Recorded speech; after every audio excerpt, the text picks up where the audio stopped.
What is up, buds? Welcome to Weed&d, the pot positive live tabletop role-playing experience. I am your dungeon master for the night, Brandon Allen McClenahan, but my buds call me Bam. Thank you guys so much for being here. Holy crap, this project. Every week it's something new and exciting. The best thing about this, honestly, though, of all the incredible stuff that's happened from this and all the collaborations, all the cool stuff, is the people, man. Like, thank you to the buds, all you who hang out in our various social medias and stuff. We got a big hub on Facebook. We got a big group on Instagram. We're finally starting to make some ground on Twitter, even though I'm terrible at it. But seriously, like in the Discord, it has been so awesome to meet so many awesome people from so many different walks of life. It's kind of the mission we're trying to show with this show. It's like this antiquated concept of like the 90s stoner comedy stoner is just that, an antiquated myth. Cannabis users are a wonderfully diverse group of people, and I highly encourage you, if you haven't met some of these incredible buds around you, say hello, because holy crap, they're such a good time. A couple things that have happened since last we met. We did have the opportunity, I did get a chance to do that DM roulette over with Blackwater. That was a blast. The video can be found over on Blackwater D&D, their Twitch page. It's in their videos on demand there. And then I think they're also dropping it to their YouTube, or they already have. I'm not exactly specific. Definitely check it out. It was a crazy, wild, good time. We rotated dungeon masters around the table and characters under all these different crazy conditions. It was a silly good time, and I loved it. Also, our bud Zach the DM over at the Nerdy Northerners and I had a chance to sit down and talk a little bit about intoxicants in gameplay, and as well as like some of the DM theory and craft that goes into how you prepare a game like this. And I was really happy with how the conversation came out. Zach's a really great guy. If you're not following our friends over at Blackwater D&D or our friends over at Nerdy Northerners, we'll be dropping it in chat. Definitely give those guys a follow. They're all wonderful people. And honestly, I'm tickled pink by how cool everybody that I meet in the creative community of Dungeons and Dragons. So big ups to everybody, all you guys. We have some pretty incredible friends, our friends over at Vancouver by Night. Me and Steve have definitely been hitting it off and bullshitting through messages recently. It's just been so nice, man. So thank you to all the community for being such wonderful people. Thanks if you're a part of that D&D creative community as well for just being so awesome and taking this thing we all love to another level. So speaking of which, that's what we're here to do tonight, is to play some of this sweet D&D. But in order to do so, I have to pass this joint here through the magical fibers of the internet to my dear and wonderful friend Brenna. Hey Brenna, how you doing, girl? Yeah. I'm doing much better now. Brenna Folger here, also known as Prince Bruenor, the Serpent, the Serpent Slayer. Cha!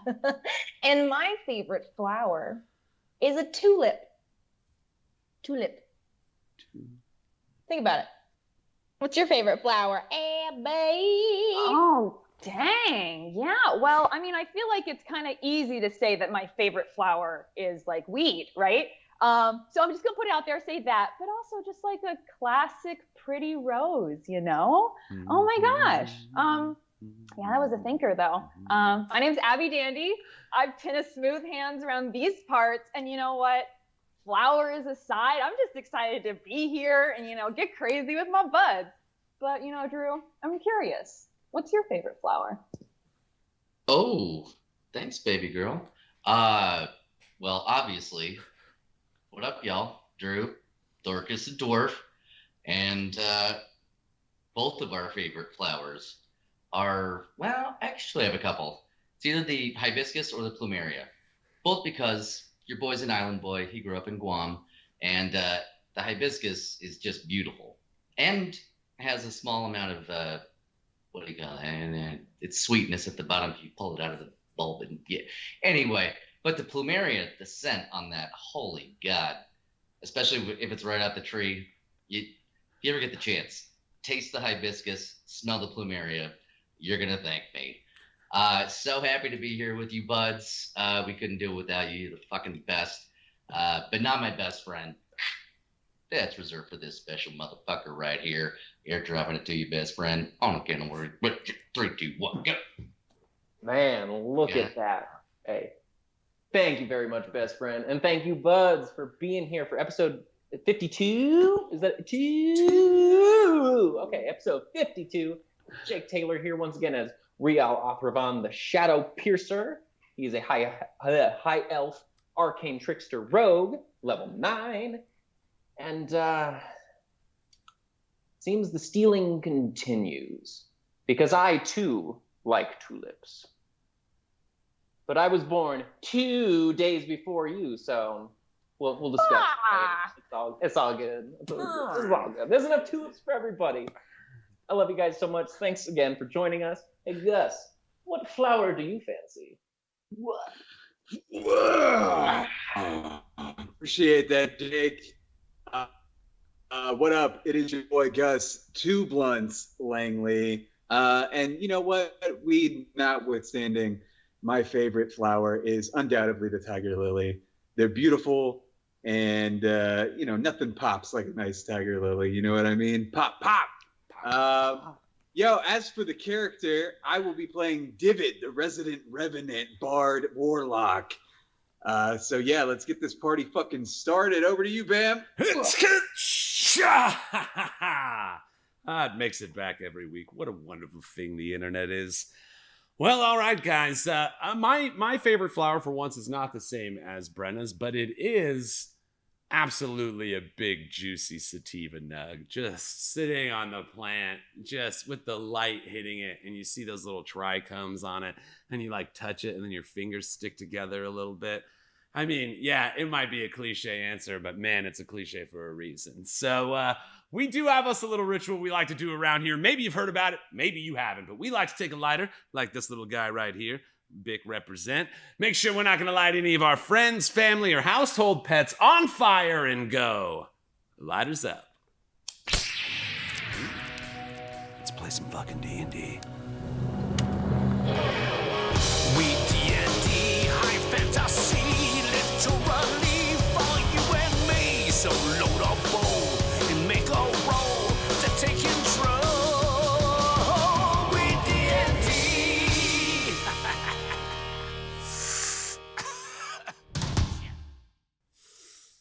Ooh. All right, if you will please allow me to set the mood.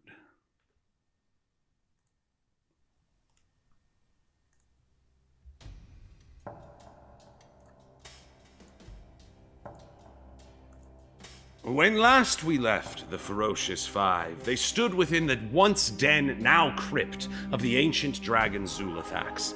To learn more of the nature of this strange rift in the prime-material plane, Divot used his death magics to speak with the gargantuan skull from which the black rivers flowed.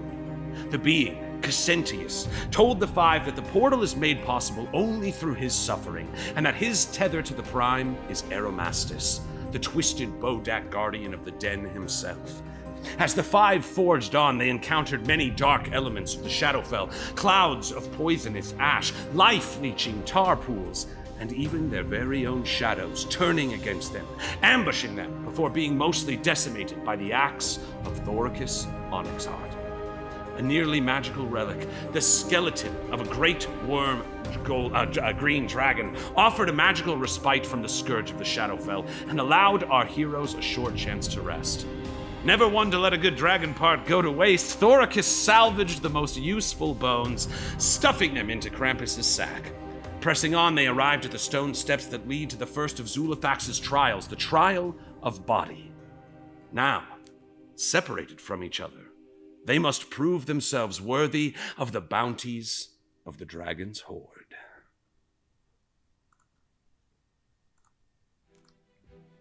All right, guys, we jump back in. You know, the Five of you are now standing in mirrored replicas of the hallways that you see with basically glass panels separating each of you. Thoricus, you stand in the centermost of these hallways, that seem to replicate like echoes to your left and right.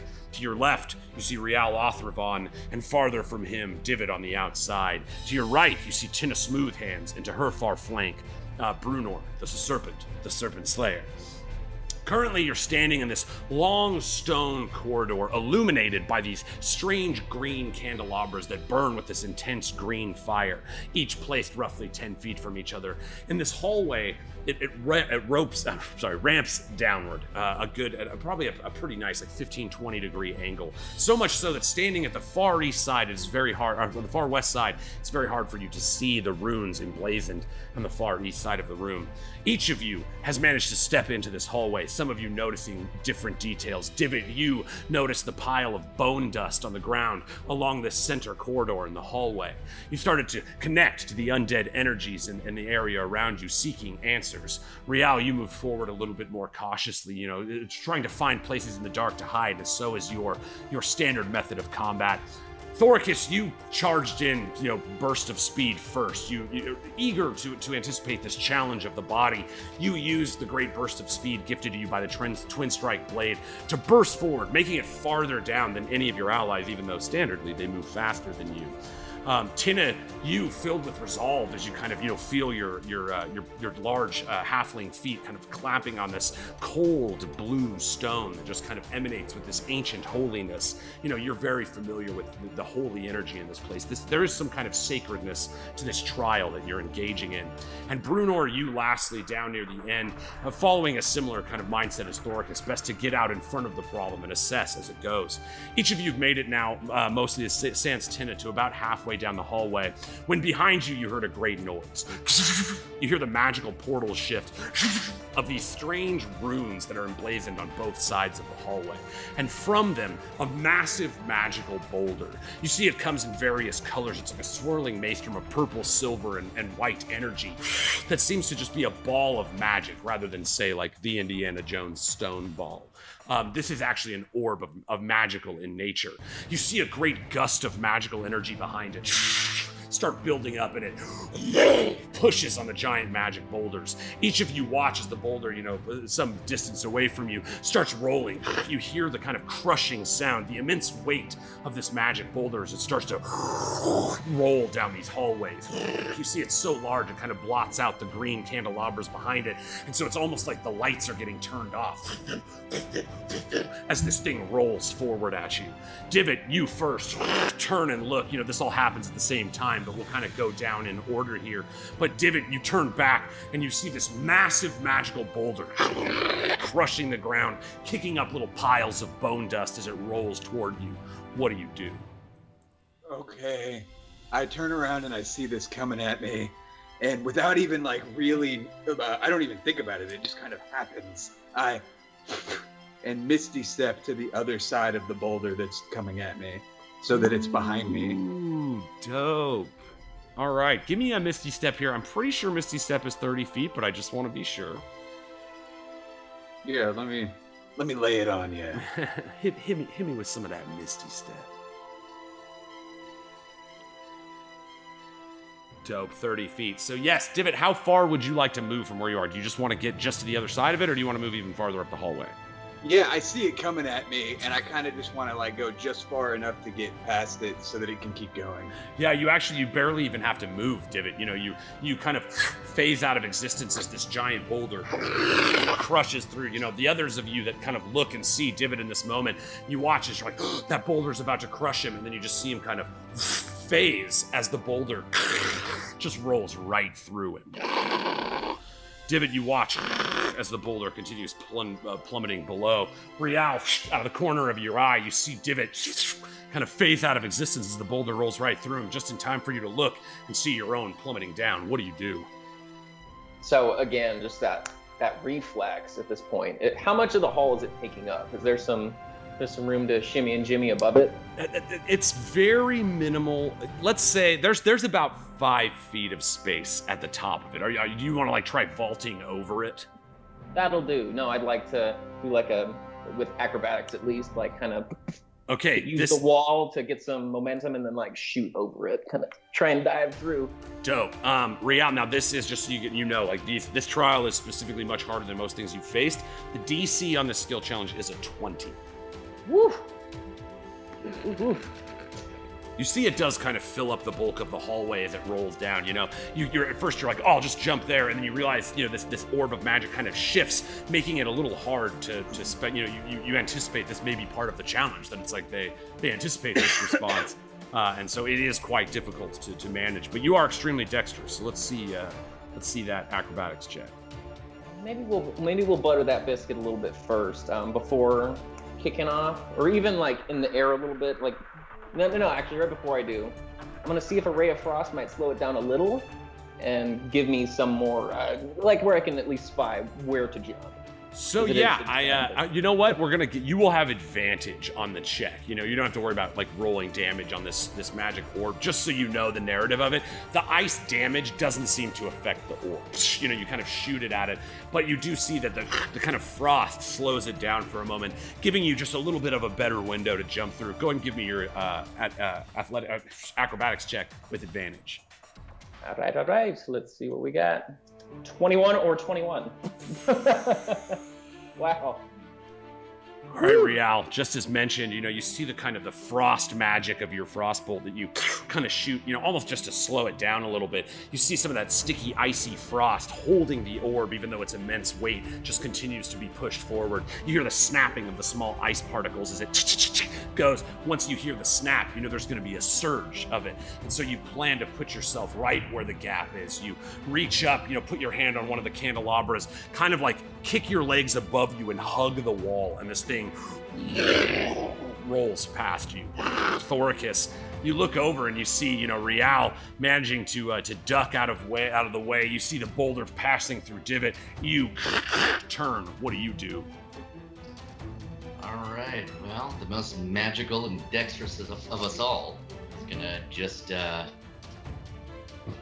fucking serious. All right. So, how much weight are we talking here on these boulders?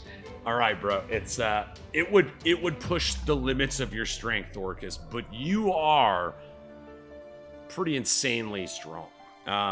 Similarly to Rial, if you want to try like a strength solution against this boulder, you can. Just know your DC will also be a 20. Okay. I just want to explain the idea that I was having is that, you know, I hear the boulder, I turn around, I see the boulder, I'm like, okay, I kill shit and that can't be killed, but it could be stopped. So I just want to like pull out both the girls and the double, what do we call it? The blade of the quick strike? Quick strike blade, that's what it was. Thank you.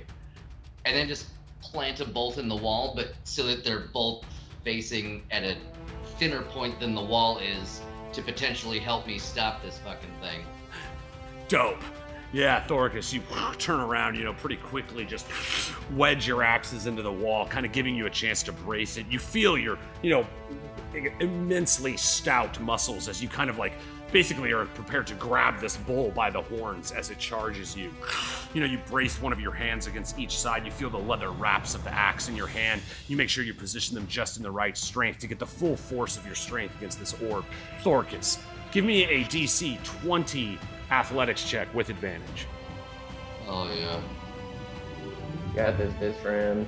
Oh, God. Watch me.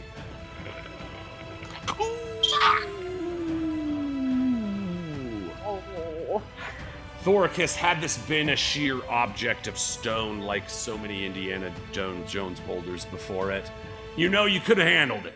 But there is something to this gust of magic that pushes it at you. There's a viciousness to this thing. There's a sentience to this that catches you off guard. And rather than moving forward at the same pace that you would expect, as you brace yourself in the axis against it, you feel the boulder kind of push you. Thoricus, you feel both your shoulders kind of pop out for a second. You take 11 bludgeoning damage. Now, you're not permanently dislocated or anything, but you, with your high constitution, you just roll them back into place. Now, you don't take the full heft, so know that you did only take half. You roll backwards, and you kind of like just take your strong muscles and push what's left of the orb past you, managing to stop it from crushing you outright. So you took 11 damage. So close. Just one difference. So close. But you see as you strain with all your might, you feel your muscles almost snapping, your bones and joints almost giving out. You push the orb just enough to where it doesn't just like roll over your face. It lands behind you and continues rolling forward. Tynna, you see Thoricus get rolled over by this massive boulder, and for a moment you fear the worst. But as you see him just kind of push and strain, you look over your shoulder. The test is here. Your challenge that you so eagerly accepted moments ago is now upon you. You see this giant boulder bearing down on you. What do? Yeah, I catch a glimpse of Thoricus, and it frightens me, but the smell of ritual in this area has got me connected to Shantia already, so I have little time to react. So I reach down, I kind of squat down and brace myself, and I touch the stone beneath me, and then I quickly as I can, I cast Stone Shape to so like a transformer, a stone transformer, like covered in the stone to protect me. Heck yeah, you do. Boom, touch stone. Perfect. And then, so you drop. Nice. That's sick. Yeah. So you kind of, almost like one of those Matrix wave bubbles. Your hand starts to glow, and you set it on the ground, and then you see the stone ripple like water. And then this little splash of rock kind of washes over you. Let me see how long here. As long as the wall is less than 5 feet thick. Do you want to, so are you trying to obstruct it and stop it? Do you want to make a ramp for it? What's your, I just want to know what your intent is. Oh, a ramp's a good idea. No, that wasn't what I was trying to do. But no, I'm kind of trying to, so yeah, it ripples, and I kind of jump into the water a little bit, but no, I want to shield myself, kind of use the stone to protect me, hopefully destroying the boulder in the process. Dope. You kind of set it down. Yeah, you manage to just almost right as it starts to roll over you, rather than in fear, you look at it, eyes, blazing gold with that light of Shantia. And just as the stone is about to rock over you, you see this giant, ramp of stone kind of raise above you. You brace your arm against it almost as if it were a shield, and you feel the great weight of it press against you as the orb kind of bangs and smashes on the ground in front of you. Now, Tynna, this actually changes the object itself. So I just want you to know that will be there now. So right where you casted that, there is this little ramp. You watch as the mighty stone, continues bounding down the hallway. Almost the opposite effect as you had before, where it's revealing more light as it rolls. You see the hallway before you, like I said, about 150 feet long. The green candelabra is somehow not crushed by this mighty orb as they roll through. Bruenor, you see the ramp send the plummeting boulder flying as Tynna hides herself underneath, shaping the stone to her will. What do? Sick. Okay, so I see this orb coming my way, and I'm like, Cha, no. Cha, no. And who's that? So I take my shield out, and I kind of toss it out in front of me, and I ride it like a skateboard to kind of slide down to the end of the hallway before this boulder can get me. Dope. So I'm thinking with my athletics, I would try to because it's something that I'm kind of used to, I've ridden the Brahmin, but he's not here, but I'm going to make him proud wherever he is by doing some sick tricks on my way down this. So sick, yes. Yeah. Absolutely. Give me your athletics check, because that will depend quite a bit upon. It will be a DC 20 to kind of use its momentum to carry you down. But there is obviously some risks involved in that equation. So go ahead and give me, I love the idea of using your shield as a rider. You are a cavalier. Give me your DC 20 athletics check with advantage. Well, you know. All right, Bruenor, you see this thing coming, and almost like when you're swimming in the water waiting for the wave. You kind of get that feeling, that energy inside you. You take the Maiden's Bort shield, you hear a clank on the stone ground underneath you, and you kind of like kick it up, like stepping on the end of a skateboard. You jump just as the stone is about to hit you, and you brace your feet against the shield. Poof! It just blasts you. You start shooting forward, but it's way faster than you had anticipated. I mean, it's like getting shot out of a cannon. And so, although as you glide magnificently through the air for about 10 feet, suddenly you start going face first into the ground. You smack into the ground, Bruenor, and suddenly you feel the great trembling of the walls around you. Just like a massive wave smashing you against the ocean floor, before you learned how to truly respect the ocean. This insane force, roughly a ton of pressure, pushes you into the ground so hard that you feel the stone plate crack underneath your face. Bruenor, you take 22 points of bludgeoning damage. As this big, massive force crushes you into the stone, you pull your face away for a moment, there's a little blood from your nose, and yeah, you look down, you see like an imprint of your face in the stone. All right, you've all kind of looked over now and watched as Bruenor, pressed into the ground, suddenly able to stand up. She's still alive, but you're all kind of looking at each other, like, what is going on?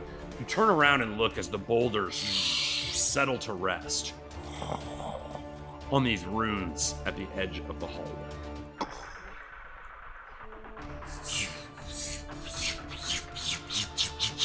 You see the runes start spinning around, and suddenly the orbs of magic disappear and then reappear back at the end of the hallway. Thoricus, Divot, Rial, Tynna, Bruenor. The boulder is now bearing down on you. You each have a full turn. Divot, what do you do?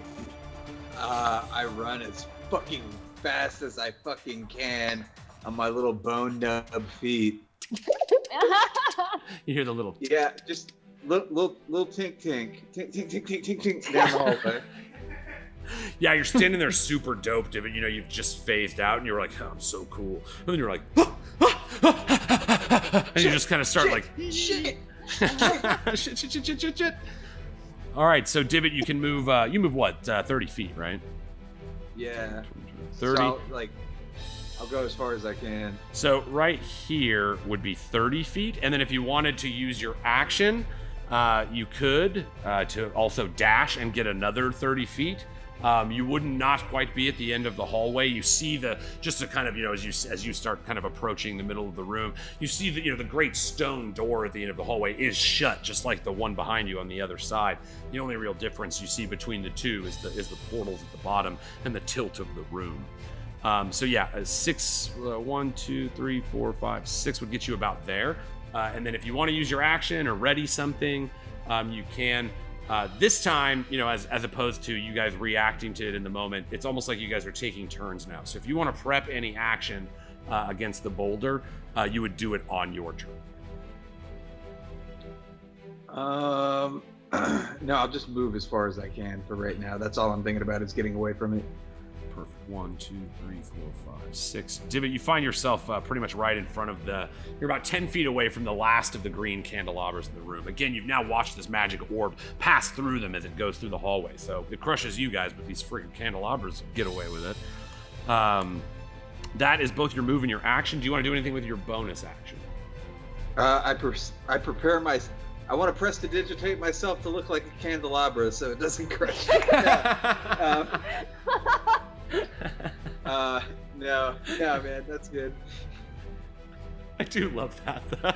I would love for it not to work too. You know what I mean? Like, no, okay, that's so not I slide up against the wall and I'm like, just think like a candle. Start flickering. You got to flicker. All right, yes, Rial, you notice Divot's like, just starts running away. The awesome, dope visage of, your hero. You love divot. You're always like so admired his presence, and you see him kind of like, like pick up the bottom of his robe and just kind of running away. Just the vest of eyes kind of glowing. What do you do, Rial? Oh, well, I mean, Divot's a pretty wise man. I think he's got the right idea.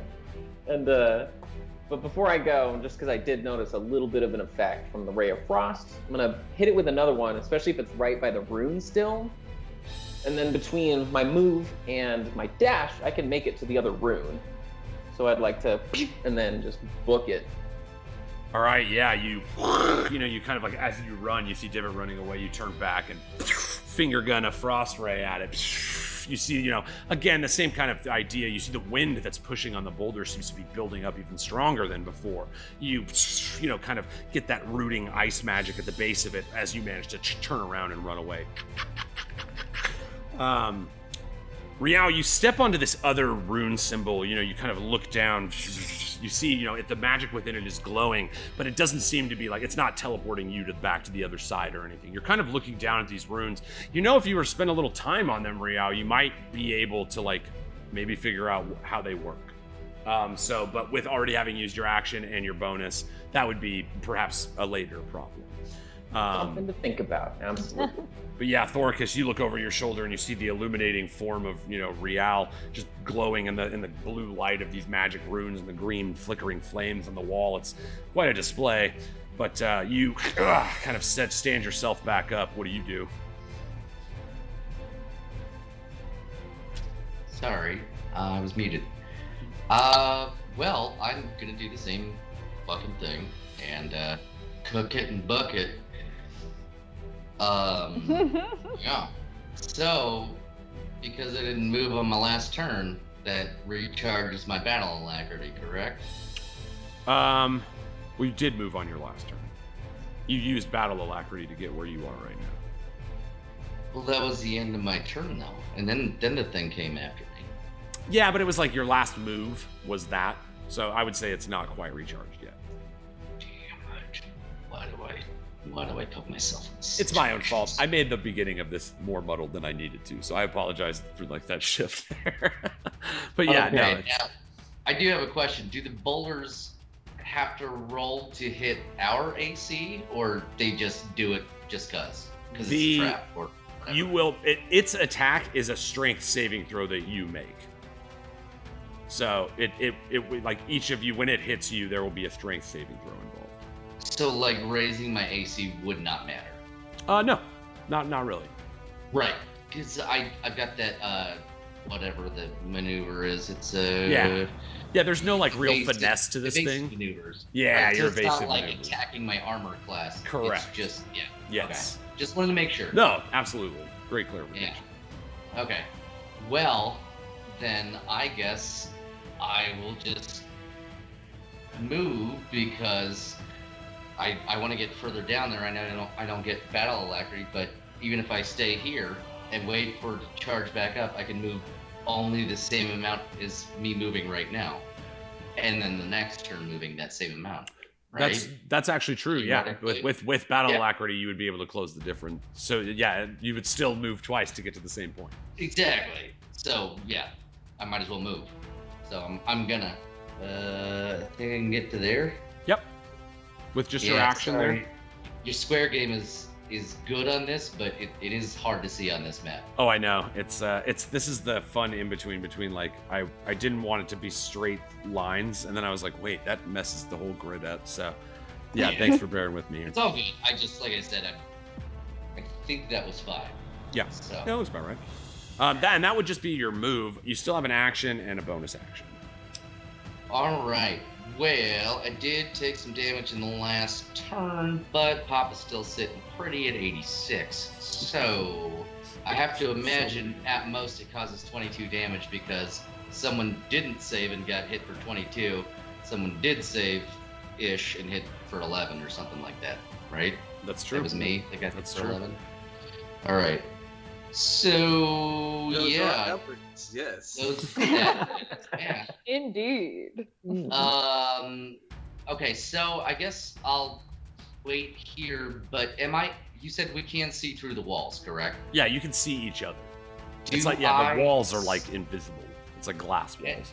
At the ends of these like 15 to 20 degree sloping hallways, there is another portal and runes. Now, do I see if any of these runes are different throughout the 5 hallways because I'm in the middle?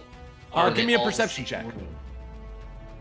And that's what I would like to look at. Just crushing it. Nice. 19 again. Yeah, that's good.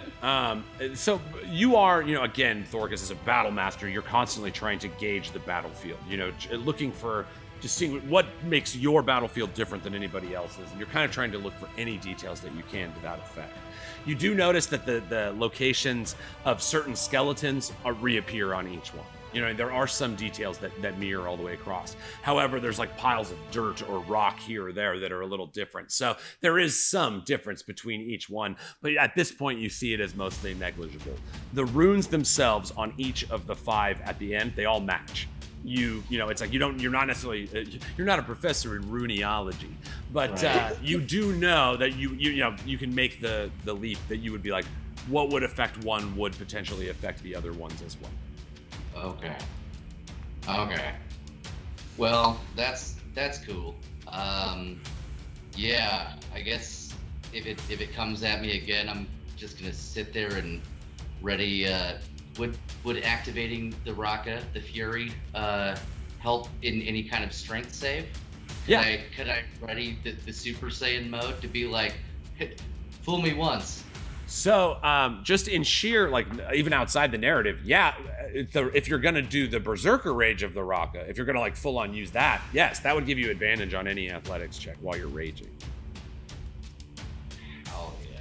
So sweet. That's awesome. All right, so Thoricus, you kind of brace yourself again. You're like, maybe the axe didn't work right last time. You're like, this time you brace him a little bit differently. You're like, let me get another shot at this thing. And you brace yourself as the stone, you see the great gusting magic behind it preparing to push. Tynna, we shift over to you. You see Thoricus kind of bracing himself. Rial, illuminated by the blue magic of the runes at the end of the hallway. It's a little hard to make your brother out, but he seems to have booty scooted all the way toward the end of the hallway as well. What do you do? Yeah, well, I'm still kind of riding that tough guy high where ooh, I did a cool thing. Oh my gosh, I'm so cool. But then it's quickly checked and I kind of get the vibe that everybody is boot scooting right along here. And I'm going to do the same as fast as my little big feet will carry me. Your tiny big feet, yes. Yeah. So yeah, Tynna, here, I will, because I know it is confusing. I'll just kind of move you one by one. That's 2, 3, 4. We're going 5 there. So that would be, again, you do have the one of the slower moves. You have 25 feet of movement.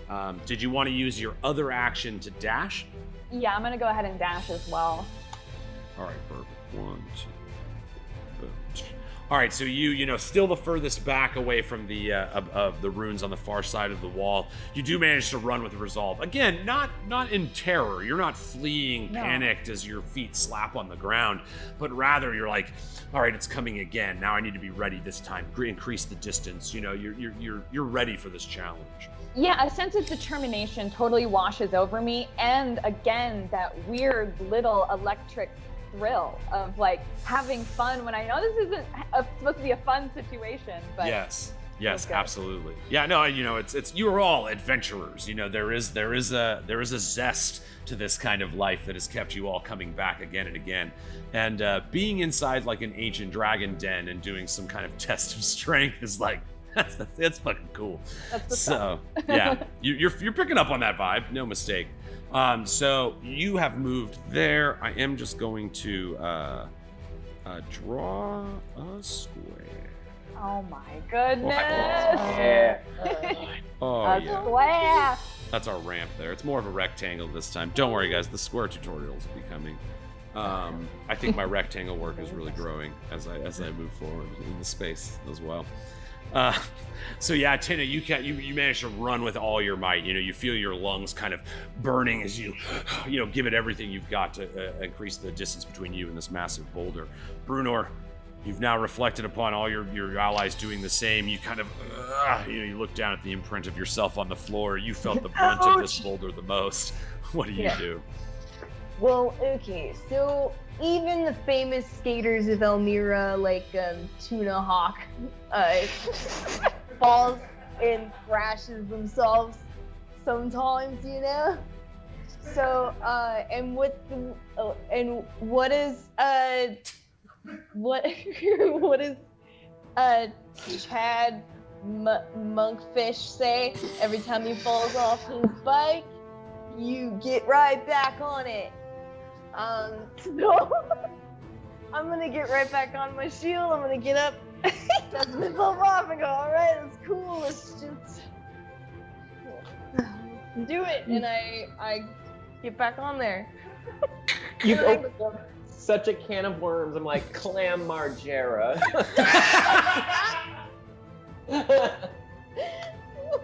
Yeah. No, I love it. They were actually the apostles. There's 12 of them, and they're high lords. The skating is just a thing that they can do. That's Yes. awesome. The great skaters of Elmira. Incredible. Yes, Yes. like Tuna Hawk before you. You know, this ain't your first biff, Bruenor. You're a professional. You know, it's not about how many times you fall down. It's about how many you get back up. You Jump!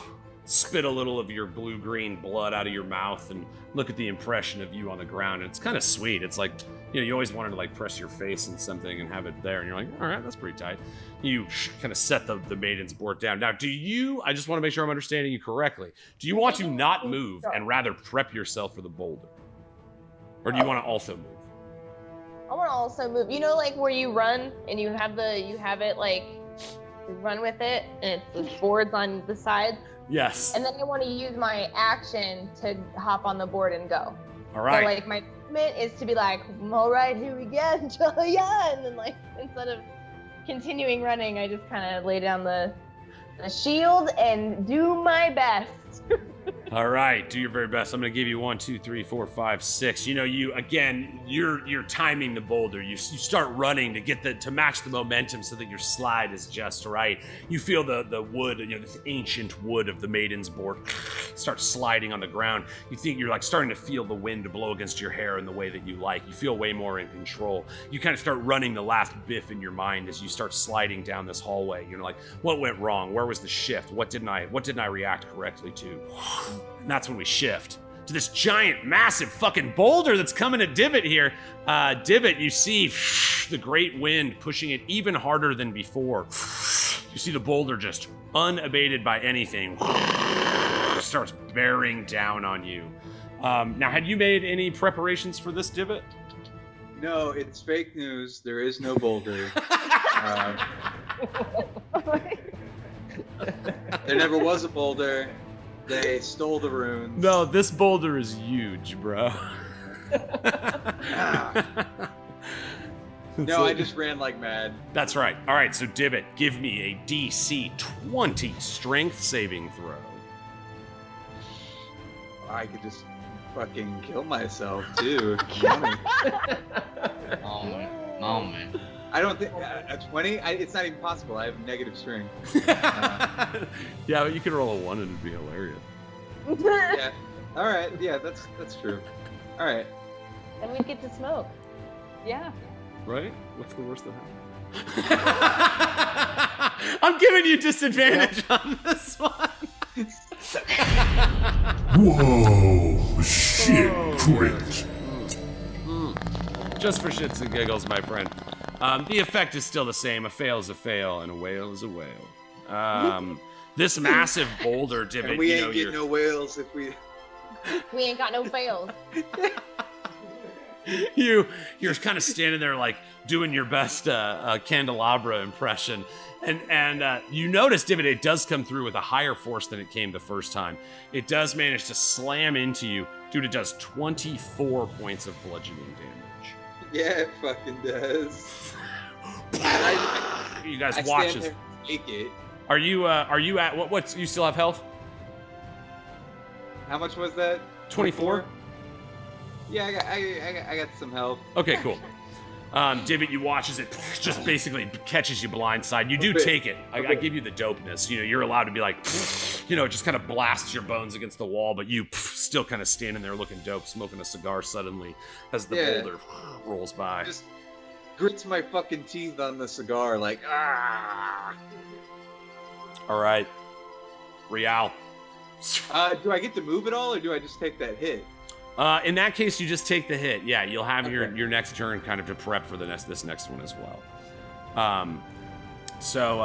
Rial, you're kind of, you're looking at this portal. You're kind of looking at the rock. You're like, looking at your feet. Give me an Arcana check real quick, Rial. It's going to be an Arcana check followed by a Strength saving throw, just so you know. So, let's see, Arcana, 17. All right, not good enough. You're trying to identify these runes. Is there like a way that you can react to the magic in this moment and not take the brunt of this as it comes? But unfortunately, you're like, where else can I go? The stone wall behind you, you can only squeeze so far back, and you know with the width of this boulder, it will be where you're standing in no time. Rial, give me a DC 20 Strength saving throw. So, question for you. Mm-hmm. I did manage the uncanny dodge against the shadow once I got stabbed by it. Did it still have that sap where it's another -2 to my strength? That might be good to know. Thank you for not saying this. This was my fault last time when we did the short rest. All the strength minuses from the shadows went away. I'm so sorry I didn't mention that, and if that is factored into this point.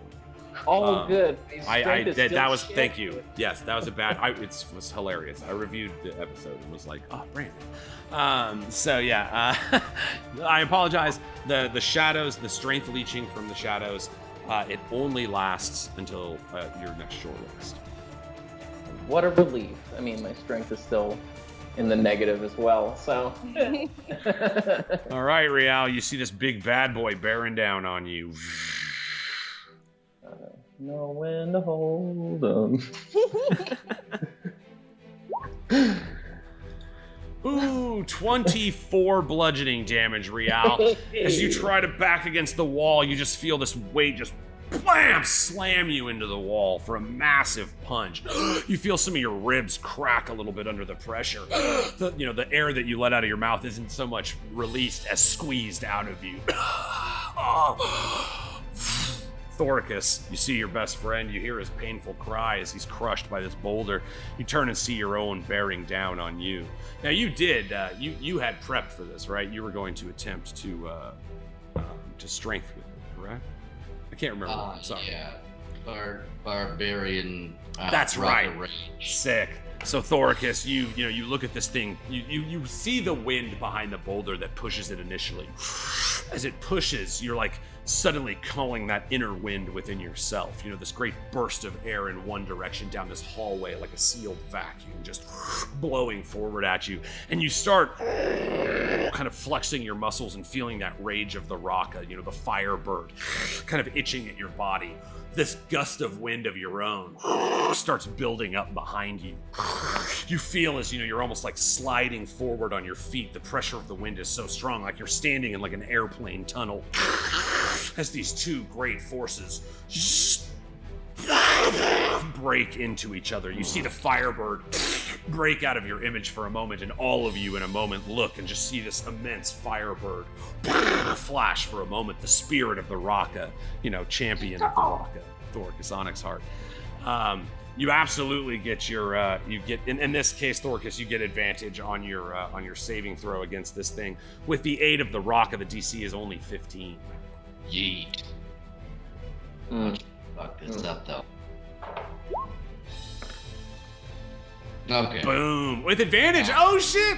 Oh, boom! Yes! Oh, no! It's a crit hit! Yay! Oh, shucks. All right, Thoricus. I mean, with a giant firebird and a huge fuck you. Thoricus, what do you do to this magic ball? All right. Sorry.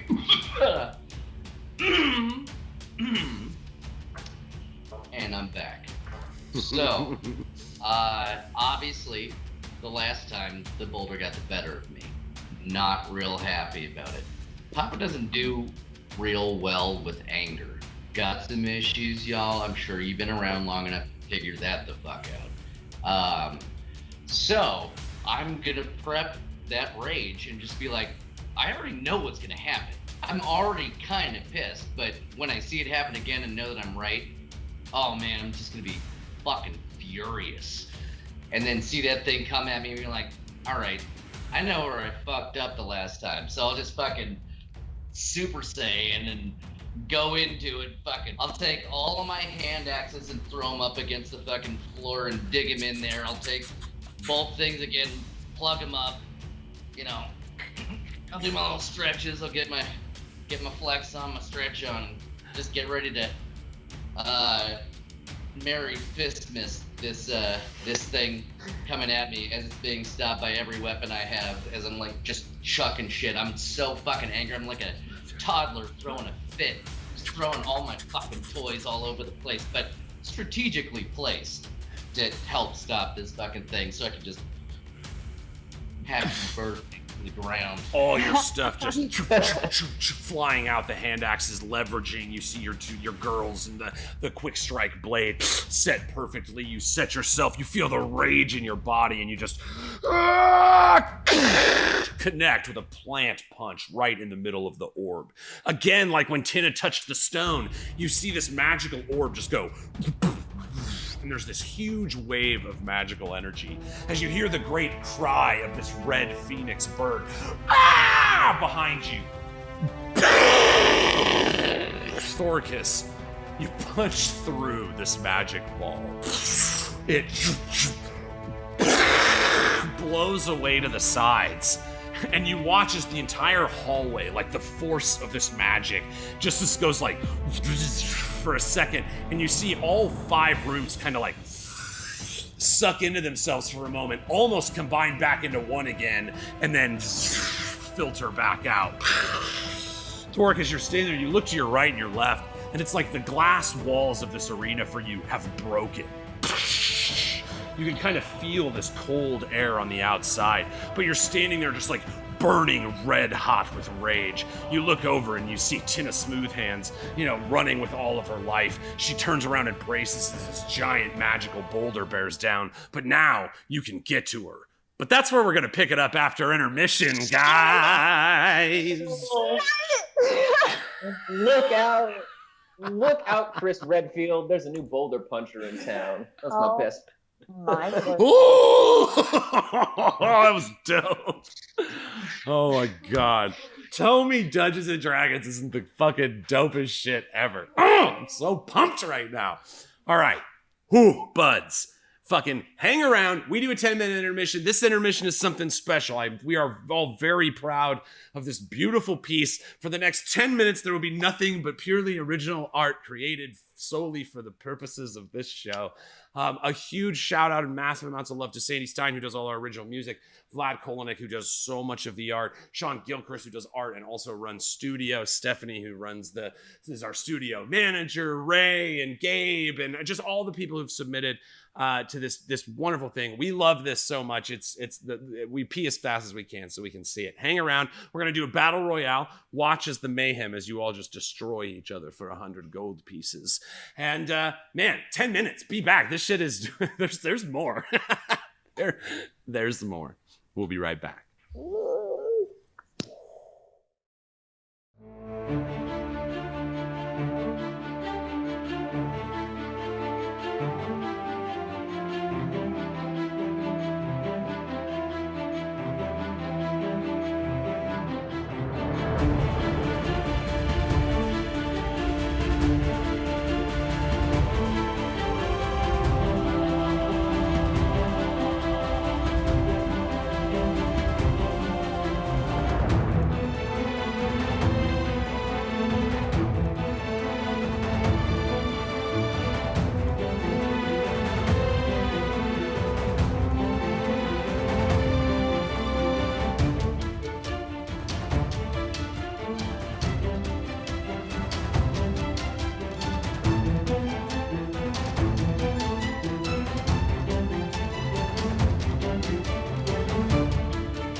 Ooh, welcome back, buds, to WeeDnD, the Pot Positive Live tabletop role-playing experience. Holy shit. When last we left the five, they were just basically performing epic feat one after another as they faced the trial of the body of Zulithax, the ancient dragon, the head of the family of dragons that live within this, that had historically lived within this den. Divot, just managed to take a nice boulder right on the kisser as he was eaten for the entire damage. Rial too pressed against the back stone wall. The magical force of the boulder just pressing you there. You notice that it hasn't teleported away. In fact, allow me to move you there. Thoricus, you just, summoned this giant firebird. You're now raging like a barbarian. Your fist blows away this giant magic boulder. You see the ripples of magic energy kind of blow the glass of the walls around you on either side. You look over and you see this another one of these giant magic boulders, similar to the one that you just decimated, begins as this magic force pushes it down toward Tynna Smoothhands. Tynna, you see as your little ramp of stone is set there, this boulder just rides up it, smashes into the wall, smashes into the ground.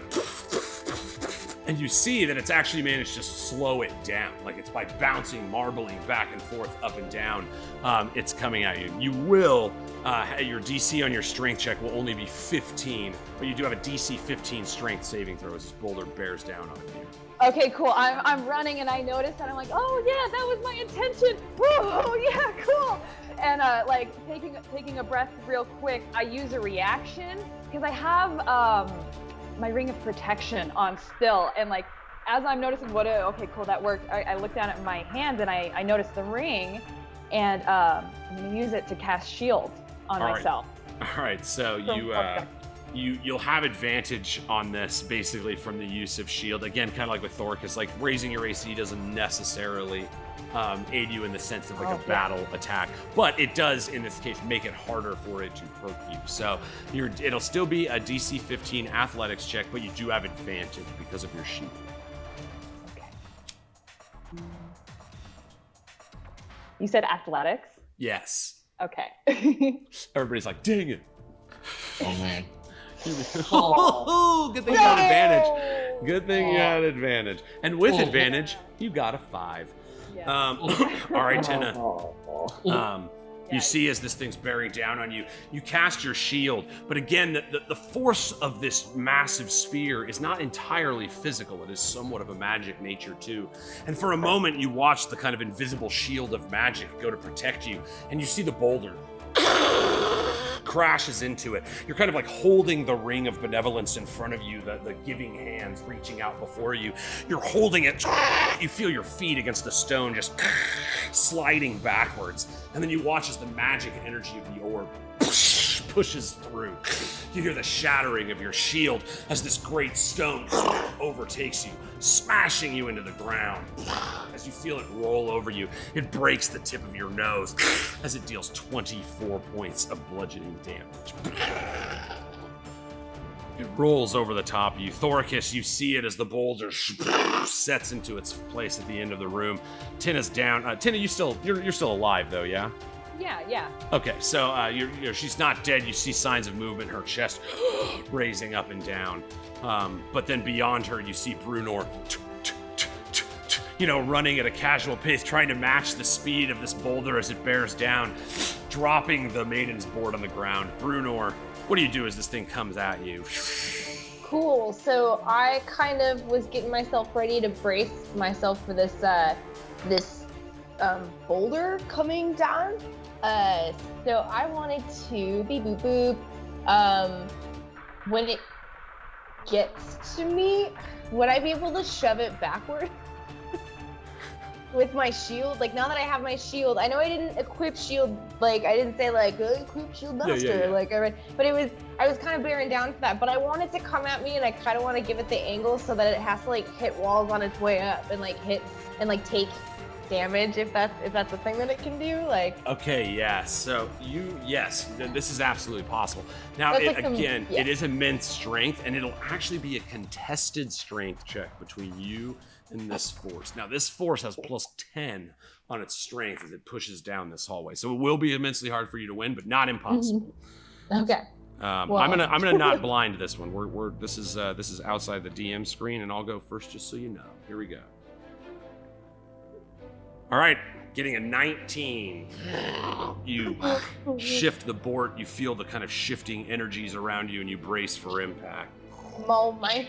Moment. I can't.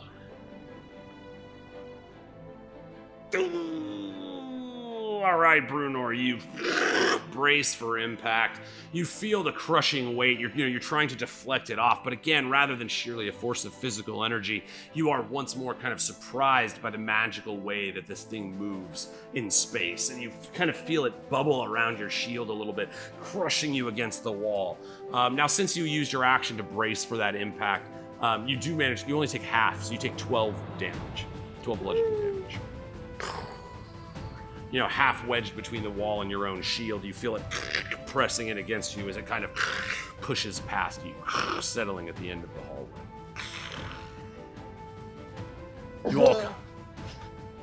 You all look around for a moment.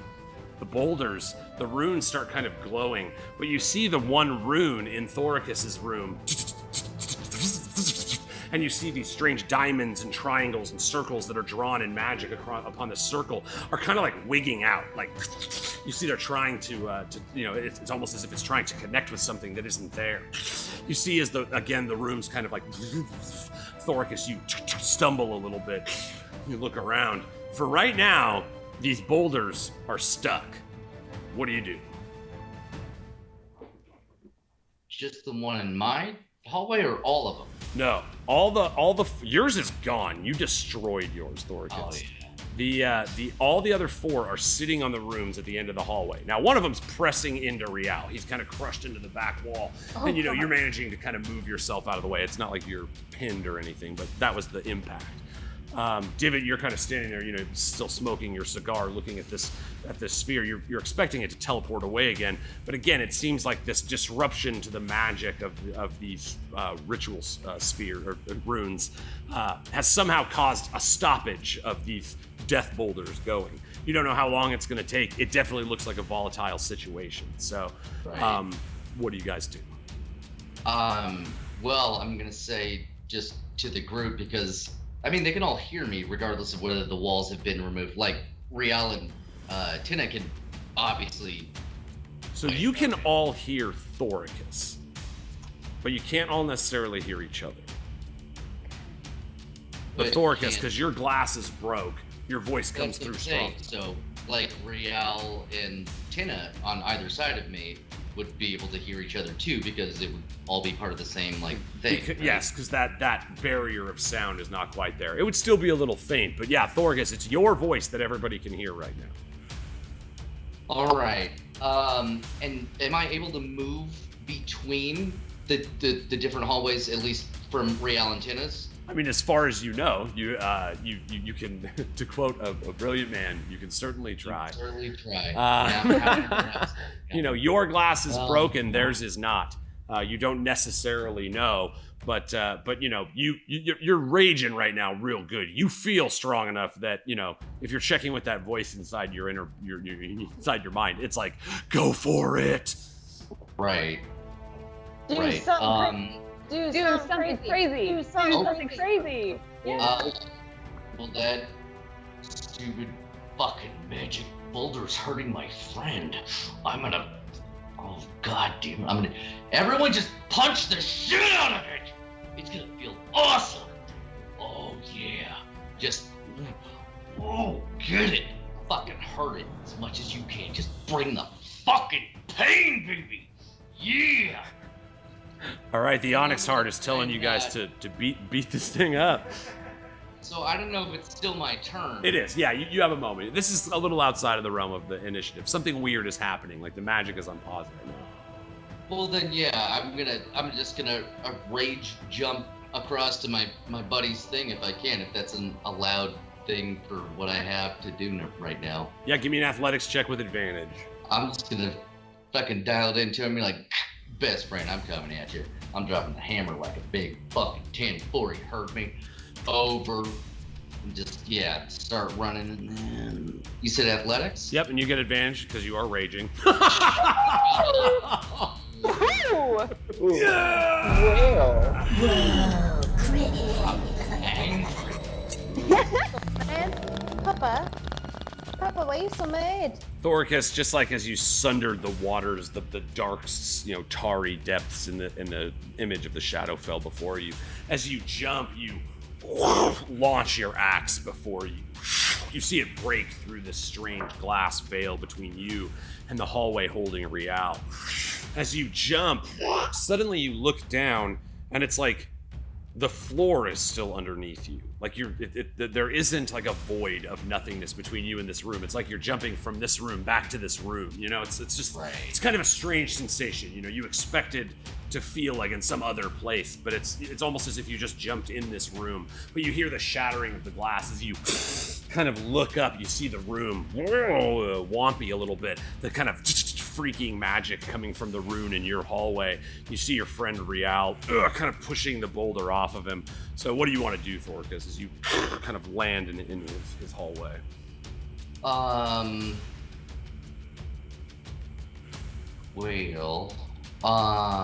No, fuck, I moved the last time, so I can't do that. I mean, I want to hurt that thing.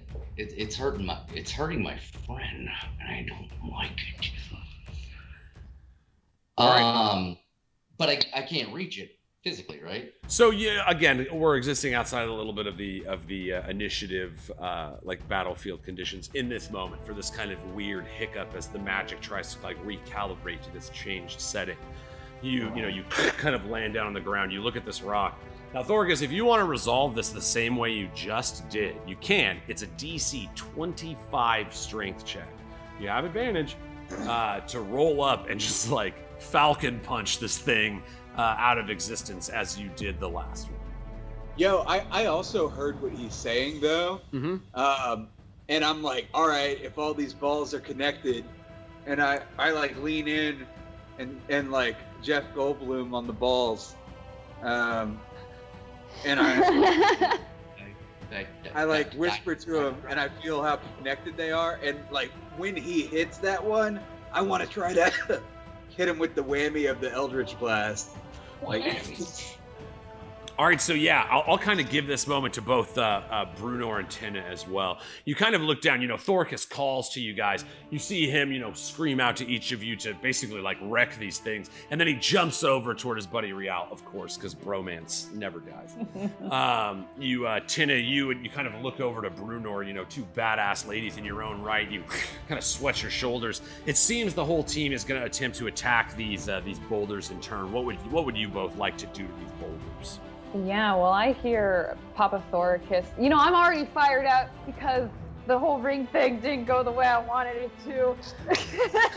And when I hear our battle master tell us to jump into action, you know what? I jump into action. And I reach down for the mace of base, and I'm angry. I'm as angry as Thoricus, maybe not as angry as Thoricus is. And I swing, I take a swing.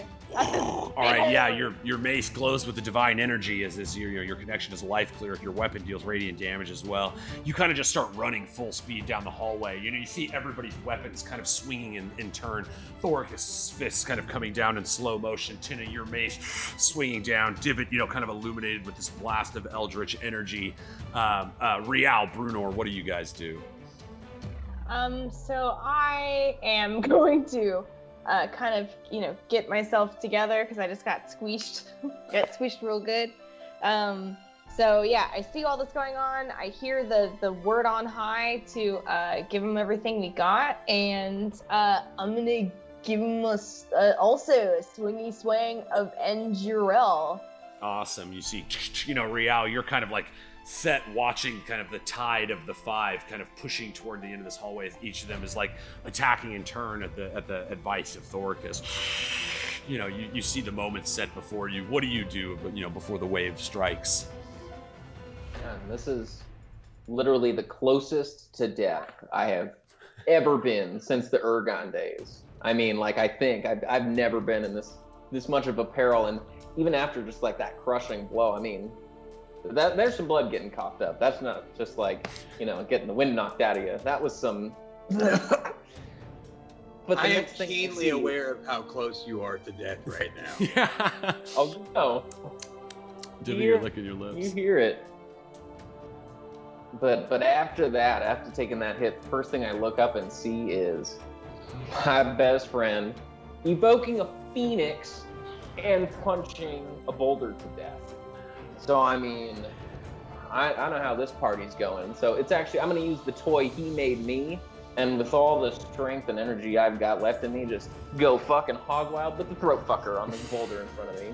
Nice. Just like, ah, you know, Rial, you kind of scream out in a primal melee strike, unlike what your normal combat is like. You know, you're a very precise fighter. You strike from the shadows and always come with your advantages. In this moment, you can't help but just feel that absolute hype from Thoricus Onyxheart, the rage in his eyes, the vascular veins in his neck just pulsing, you know, the image of that red phoenix bursting before you. And almost as if all of you at the same time with, you know, your various magical instruments and spells and magic, you all strike down. You see kind of a wave of energy ripple through all four of the boulders. All right, Divot, give me the damage on your Eldritch Blasts. Yeah, for sure. Oh. All right, so I place my palms on the balls. I gently blast them. No! Bless those balls. Harsh. All right, nice. So that's both strikes would be 20 damage. All right, so that's 40 damage. Rial. This will come down to you and Thoricus. Thoricus, go ahead and give me that athletics check with advantage. The DC will be a little bit lower than it was before. And Rial, go ahead and give me the damage with the throat fucker. Right. Fuck some boulder throats. My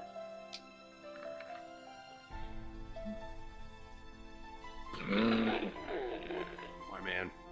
I mean, All right, Rial with 5. Well, I'm a pretty bad guy. All right. Yeah. You know, you all kind of strike at the same time, you know, called upon by, you know, the battle master Thoricus Onyxheart, feeling this kind of swell of moment of purpose in this test of all of you. You know, each of you handled this test differently, but the test of the body, you see far more than just a sheer test of strength. You know, as Thoricus, as your punch kind of comes down, Rial, the throat fucker strikes true. Divot, the magic of your eldritch energy kind of boils, and you start to see the green energy appear in each of the balls in the other hallways. And all at once, you see the hallways just go like and extend really, really far away, and then all come back into one hallway as the boulder explodes. Yeah, when Gus busts a ball, we all bust a ball. Say what? Gus bust a ball. We all bust a ball. Bust a ball. Hey, yeah. It's one of our little vocal warm-ups there.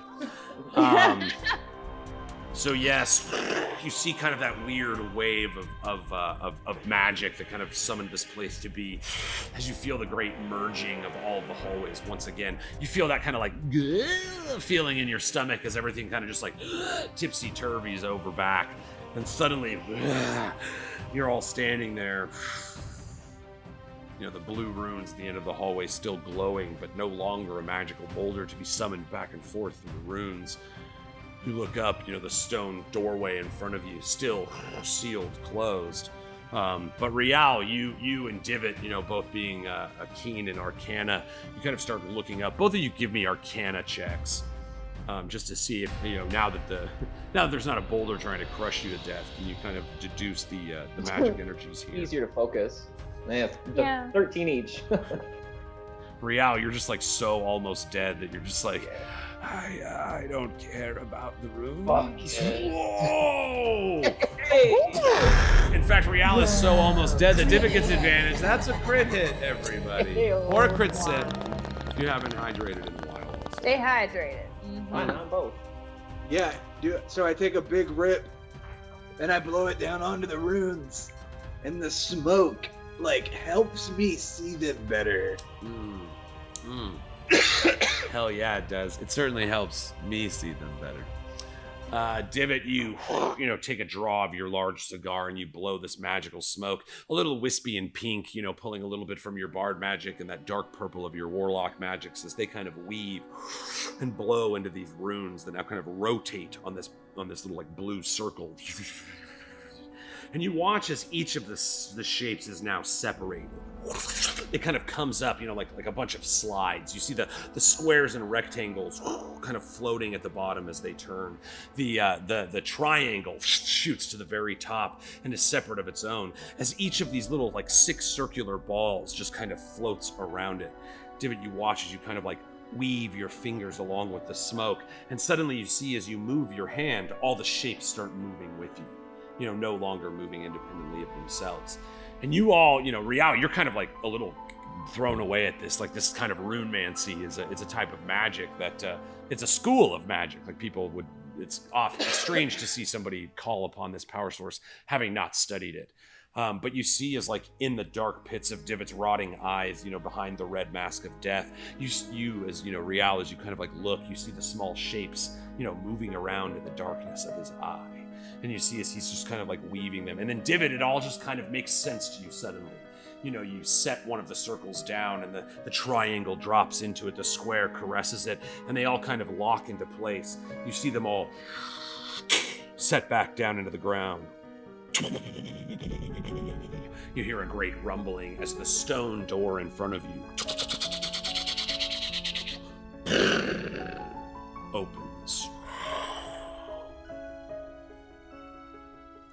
Wow. Wow. Sorry, Wow. guys. The sound was the door opening. I actually farted. That was my fault. I'm like, anybody order a door? Right? Divot, you're so cool. All right, well, Yeah. let's just go into this door now, right? Does anyone need should we like, Heal? I don't know what the hell is gonna be in that door. Could I maybe second We wind? passed the trial though, right? Is that the whole trial? Well, I mean, I guess we don't know, do we? That's the thing. Yeah, you know? didn't So hear, we should probably you didn't heal up hear now like if a we can. finish or anything like, congratulations. There was Right. no sign that the... There's no. Yeah, what if it's just a fanfare? what You if just it's feel just a some dude with a experience. knife? Like Heart- Well, we should be prepared for that dude with a knife, right? You guys aren't looking so hot. And then and then regardless, we'll take a nap or something after this, and then we can get all of our nap or healing. Another one? Yeah, who's gonna stop us? 2 naps in 1 day. I'm not angry anymore. You guys are the best. I'm telling you. Speaking his language here, yeah. Yeah. All right, so Tynna, you gonna patch some of these guys up? Yeah, I'm gonna, I guess Cure Wounds would be a good I'll tell. move Here's here. a little trick from an old timer. If you have the time to cast individual Cure Wounds, you know what I mean, just like level 1 Cure Wounds, it's actually better than upcasting it, because when you upcast, you don't get to add your modifier multiple times. So if you cast it as a level 1 spell, you get to add 1d8 plus your Wisdom plus your Life Cleric stuff. And then if you also then just cast another first level spell version, you get to keep using your Wisdom each time you cast it. So rather than casting like a level 3 slot, that's more for like in the heat of battle. It's better to get as many hit points into a person as you can. But in this case, you guys, there is like a calm. The hall, there's no Aromastis, no voices talking to you. This door kind of opens, and you just see another long stairwell, kind of descending even deeper into the earth. So you have time here if you guys want to like heal up, drink any potions or anything. Okay, like that. cool. And I can see who's like the worst hit in this moment. Mhm. And that would be so like everybody, or? Yeah, Tynna, you're a life cleric. I tend to I like to have people narrate out what their health is, but literally your divine, your power source is life. So feel free. I wouldn't consider it metagame for you to just be like how much hit points are you at? You know what I mean? It's fine. You are a healer. You can see exactly how much life they need. Yeah, and I really do still feel so connected to Shantia in this moment too, and I'm turning that manic energy that I just had, and it's kind of slowing down around me, and it's once again I found that healing and nurturing energy, and so I'm just gonna go to Thoricus first, since I think he's the closest to me, and. But I only lost. I already had extra hit points, so I'm actually only down 6. So if you need to save it for everyone else, yeah, Papa's still sitting pretty at 86. Well, then I'll head over to Rial. I'm gonna go ahead and Revenant up to half my HP also, because I heal a little bit every. That's right. Yes, every round you heal 1 hit point to be on, and so it's yes, as she's tending to the wounds, it looks like Rial's probably in the worst shape. I think Rial is dying. Yeah. So I'm gonna run over to Rial in a minute. That energy is gonna transform into healing energy, and I'm also gonna hit Bruenor and Divot as well. But I'm gonna, like you said, cast it 3 separate times. Dope. And while she's doing that, I love that. I love when you have those good friends that know they know when to be there for you. But I do, at least while I'm feeling pretty shitty, throw some prestidigitation to get the blood off of everybody, even if it's a blood fucking time. Just clean everybody up. We're bad, you know? Yeah. Yep. Yeah, Rial, David you is kind of glad that Rial is getting better, but also Rial being that close to death gave him a huge boner. Yes. And he feels super weird about it. He was just ah. Really hoping nobody notices. Just kind of cool. Yeah, Divot, as Rial nears closer to death, you hear the heart beating even harder, and so it's as he's sitting there in front of you, it's you're a man who hasn't eaten in the desert for years, and there's this delicious meal sitting right in front of you. It almost wets your decaying lips as you look at Rial. Surely it wouldn't be too much of a shame to just let him go, and then you kind of fight the instinct out of your mind again. But your task, your set, your destiny to end the life of all forms of Sithis in all his forms, gets you a little hungry in this moment. While he salivates over Rial's perishing, I managed to heal him for 5 and then an extra 6, so 11 points. Oh. And then, oh no, sorry, you were the 7 first. So yeah, you get 7 plus 6. And nice, then, 13. And then I hit Bruenor with 5, and then I guess 20. I mean, no, not 20. 5 plus 6, right? 10. She gets 11. Yeah, plus 6. Yeah. So Bruenor, you get 11. Cool. And then Divot gets 17. Yeah. Rial. Rial. Right? Because Divot got 13. No. The 11 was for Divot. So yeah, I got plus 6 for that. Oh. Yeah, and that was the order. If I could choose, I would choose that one. Yeah, right. But no, I rolled that one first. No, it's fair. You just kind of went down the line. It's fine. I'm high. Yeah, I will humbly No, accept these hit points. Yeah. Okay, cool. Yeah. So you're salivating over Rial almost dying, and then I quickly inject everybody with the life energy. Yeah, you hear the heartbeat, Divot, get a little faint again as you're able to push it aside. The hunger for the end of Rial is. I'm Matthew McConaughey over here staring at Rial. When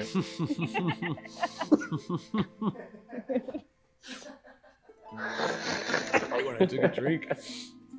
Oh man. Yeah. Be a lot cooler if you did. All right,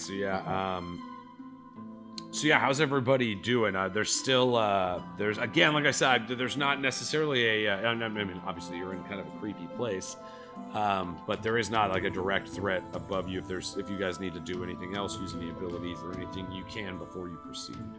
I should mention that the healing energy that I just gave also healed me. So I get 12 hit points back. Dope. Yeah. That's right. Hell Yeah, so I'm feeling pretty good again. Yeah, that rush of Shantia feels good when the cold grip of death is knocking at your door. So you guys feel that magic from Tynna kind of seep into you as she fills you up with a little of that HP. Yo, I want to cast Armor of Agathis on myself, just because I never do, and everybody's doing cool shit. So I'm like, thanks for the help. And I look down at my outfit, and I'm like, nah. And like, Armor of Agathis myself. Dope. What does your Armor of Agathis look like, Divot? Yeah, so I want it to look like just pieces of shatter made out of perp. Like slightly see-through panes of the most delicious looking shatter. You see it all kind of freezes as if, it's like this explosion of magic that stops in an instant as the Armor of Agathis is summoned around your body. Dope. Anybody else? Yeah, during the spectacle, because I'm so grateful for the healing that Tynna has given me. While we're all looking at Divot, I do at least want to sneakily health potion myself. Like I would like a little more, but I also don't want to what's the gift horse in the mouth or whatever? Right. Yeah, spell slots. I appreciate it so much, and it's like it's a perfect moment, or even if I feel like sleight of hand, and if not, it's like whatever. If my friends see my weaknesses. Yeah, no, better than my there is no shame in healing potions. Are you gonna second win too, Drew? What's that? Are you gonna second win too? Fuck yeah, I am. You both second win. It's like the Predator shake. That's your guys' second win. I ain't got time to bleed. Yeah. Well. And then it's plus your fighter level there, Bruenor. So it's a 2 plus 9. Yeah.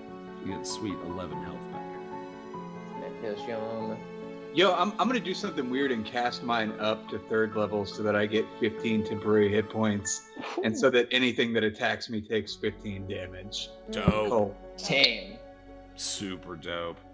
But it is gonna cost me a higher spell. 3rd level spell slot for sure. Yeah, that's dope. I forget that it does scale very well. I think that's Yeah, that's pretty. When I read that just now, I was like, oh. All right. Plus, it's dope. You look super awesome, and you're wearing sick shatter armor. Yeah. Come at me, bro.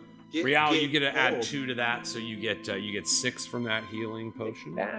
Nope. And Thoricus, if you said you were gonna second win, Yeah. just roll a d10. I don't need to. My fighter level's 9. It's so high, it just fills you six. out. I'm only missing 6 hit points. So I'm just like, nah, I'm at full. It's cool. I don't even need to roll. My man. I'm ready to fill it up.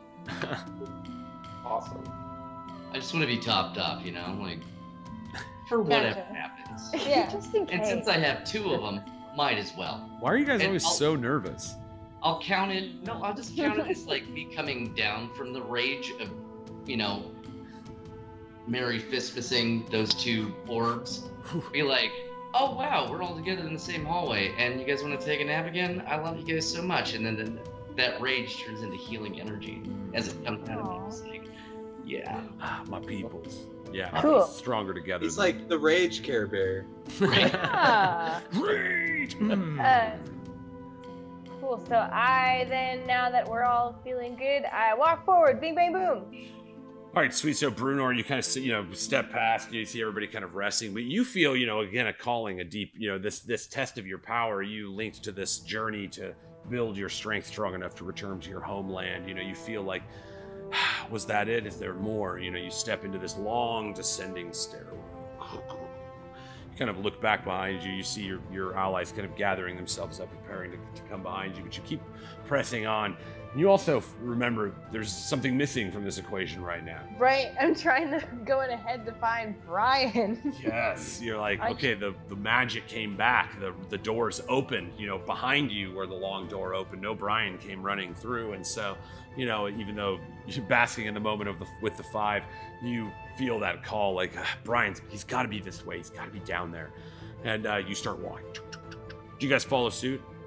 Yeah, I follow very closely behind. All I'm thinking about is the treasure, because we're all so nervous, and on the heels of Shren having the luck blade, I'm just so desperate to find a bargaining chip in this situation. So I'm not making a big deal about it or anything. I'm just like eager and like I join very quickly. Oh yeah. I'll take up the rear. Looking all dope in your sweet armor of Agathis. You guys start descending down this stairwell. It feels like it goes on for miles. You look back behind you where the long illuminated green hallway once was, and no longer the green echoing flames, as if it is no longer there. You're walking in this stone stairwell. Thoricus, still that fine hewn stone, that ancient stone. You're walking down. As a dwarf Thoricus, usually you can kind of gauge how far you are underneath the earth, but it feels like you're in a strange place, like you're both very deep in the earth and almost at the crust at the same time. The walls around you feel strange, these long stone steps that continue on for a long time. And then, breaking the kind of bleak continuation of the same thing that you've seen now for going on, say 30 minutes at this point. The sound of your footsteps, this kind of feeling of anticipation, of expectation, of challenge and expectation as you kind of walk down this long, eerie hallway. And eventually, you see small pinpricks of candlelight. And as if the hallway before you opens up into a chamber of sorts, a large square open space in front of you, kind of illuminated pretty brightly by this glowing yellow candlelight. This light, a more pure yellow than the kind of terrifying orangish glow that was around the bodak above. This light seems more like real candlelight, although it does carry a faint whiff of magic to it. As you guys continue down this corridor, the figures inside this room start to make themselves more clear. And let me bring you guys over. This is what you see. The room before you opens up, and you see that there's these colorful jade inscriptions on the ground. These runeways where it looks like water or liquid of some kind at one time poured, and would all stem from each corner, north, south, east, and west. The center of the room in the north, south, east, and west, all flow to the center point. At the center point, you see this giant 25-foot-tall green dragon statue sitting up, illuminated by these yellow candle lights. The shadows flicker on their face, not the same menacing shadows of the Shadowfell, but almost a reverent, magical energy that illuminates the light on this dragon statue. You see, standing in the center of the room is Brian the Dracodile. His 10-foot-long Dracodile frame, his big King K. Rool body kind of standing up strong on his massive shoulders, his big green dragon wings kind of folded in against the back of his back. You see him staring up at the statue with his mouth open. And as if he's having some kind of communication with this. Each of you come in. You guys are kind of right here at the base of this hallway. You see it opens up in front of you. The walls kind of gilded with that same bronze and gold leafing that you saw on the floor, now great runes. You see as you kind of walk closer to the room, in each corner of the room are these great massive coiled snake statues. You see a couple coils and then just their big giant, they appear to be made of jade, heads with emerald set eyes. These tall stone placards tall stone pillars that stand in front of them with a candle on either side in each corner of the room. You see the lights kind of on Brian as you guys kind of walk up. No sound, no reaction from anybody. What do you do? For the first time I noticed how much Brian looks like a dragon now. Yeah, you can't help but look at the comparison here, as you look upon this dragon. Now, this dragon that you're looking upon is almost to split the difference between the sizes of the dragons that you've seen. This dragon is bigger than Harnax, but not nearly as big as that ancient skeleton that you guys grave robbed. I did it just to have you make a face. That's the whole reason I was like, I'm making him make a face right now. Got him.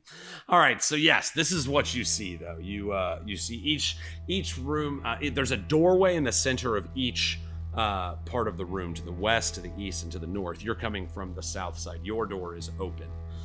The other three remain shut. But this is what you see. I want to gasp and run to Brian and go, my boy! Bruenor, you run in And you see, Bruenor or Brian, normally, quick to run around and jump and return your thing. You see him kind of like look back, and he has like this stern seriousness in his eyes. And he looks back and he looks at you as if he knows he might break your heart or something. His eyes are almost welling with this deep sadness from inside of him.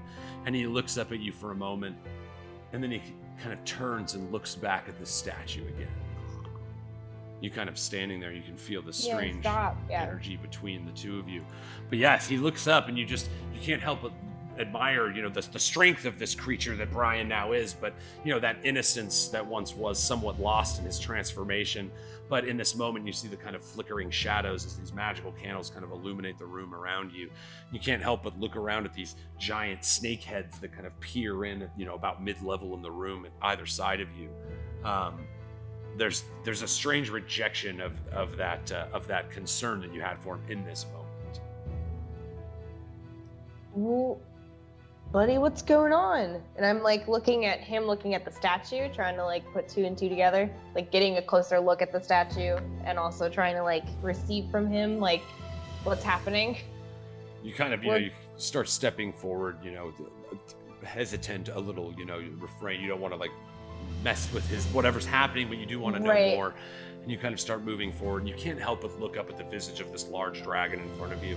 And as the candles kind of flicker out of the way and it casts a shadow on the face of this dragon, you look up, and it's again just being around this area, these memories of Elmira. You kind of for a bleak moment, look at the face of a shadow and a dragon at one, and it washes away. You look down, you feel a sorrow coming from Brian as well, and then suddenly the statue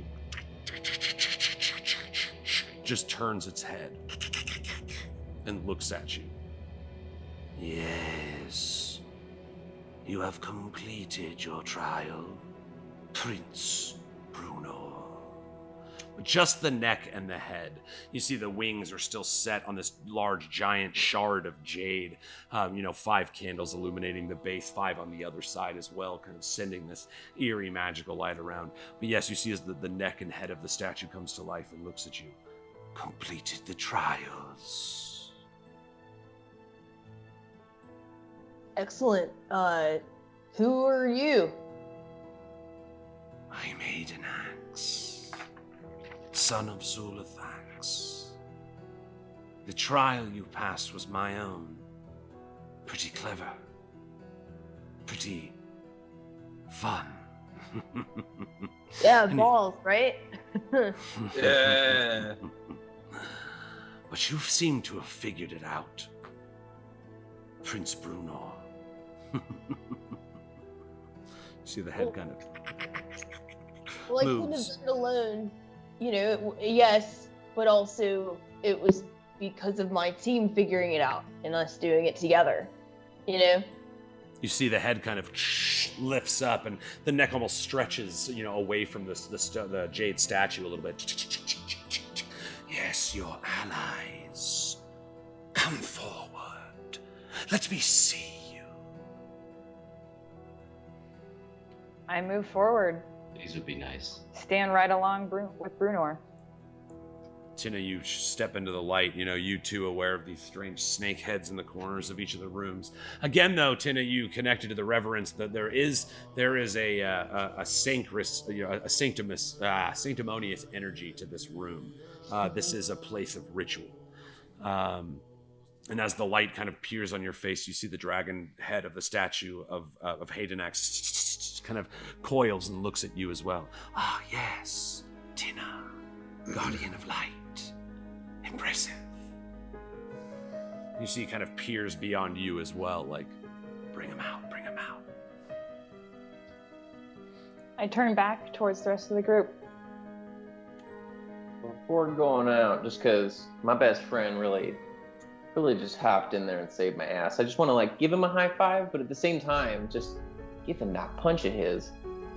It's just, I want to try something different, and I just kind of bump knuckles with him.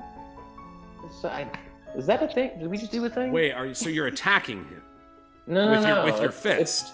It's more of like a peaceful gesture, though. It's they just Okay, make contact. There's and no harm his done. You fist- just boom. and his fist would bump. Yeah. Ooh, I like They that. just bump into, That's they just bump into each interesting. other. Wow. That is But definitely. wow. Yeah, I I would love just to. felt it. I would It love just- to see what happens. I think it stays. Yeah. It's certainly right. It's like they're smacking, like a With just the hand knuckles. smack. Yeah. It definitely doesn't feel as intimate as like the that high hand slap that we Yeah. did before. But Yes. Right, like right. more casual. This is a little more casual. Yeah. Like What do we like a- call it though? Like knuckle smackers? I'm gonna give you all a knuckle smacker.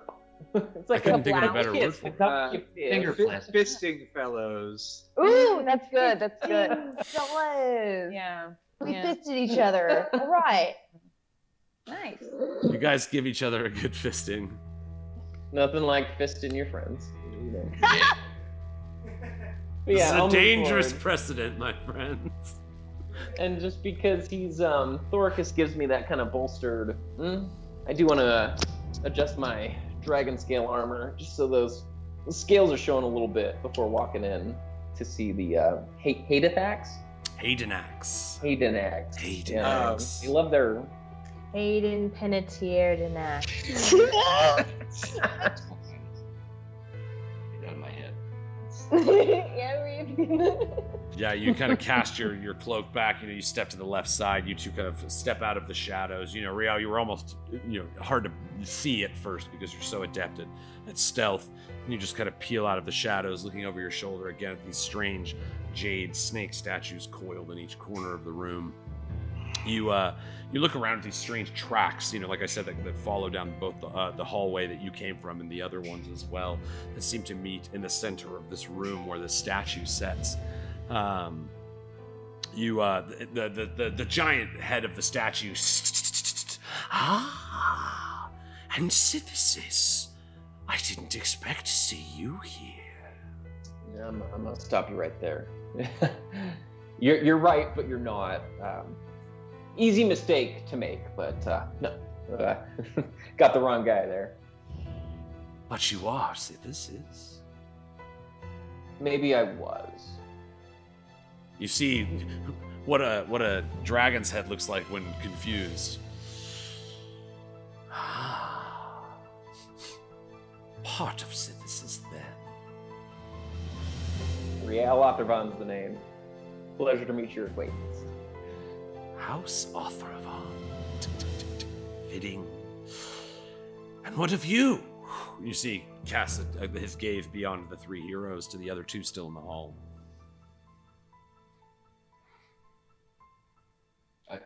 I'll go. Yeah, I'm tucking my outfit to make sure that none of my dragon hide is showing.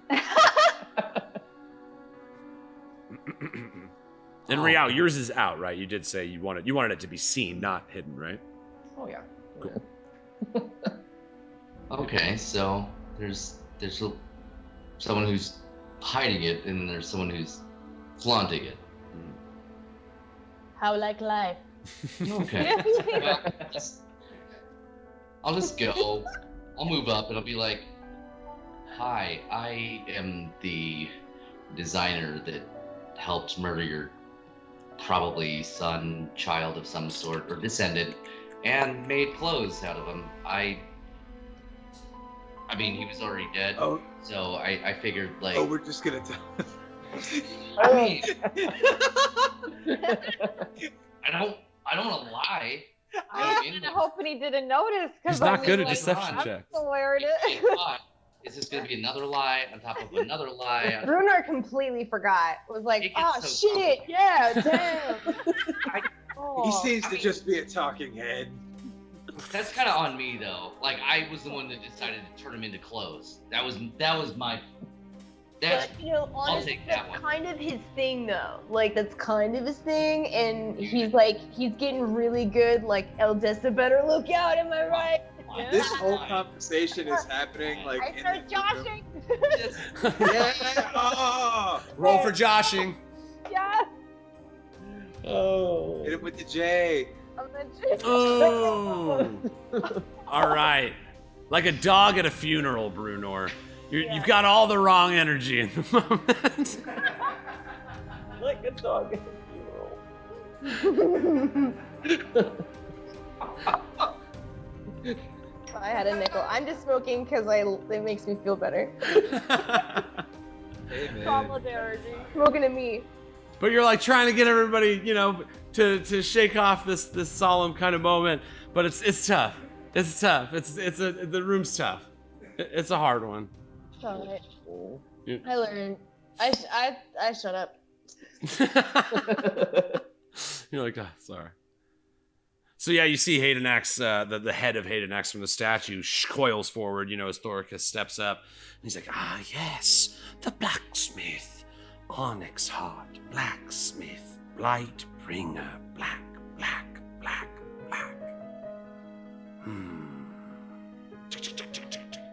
Kind of ticks his head beyond you. And what of you?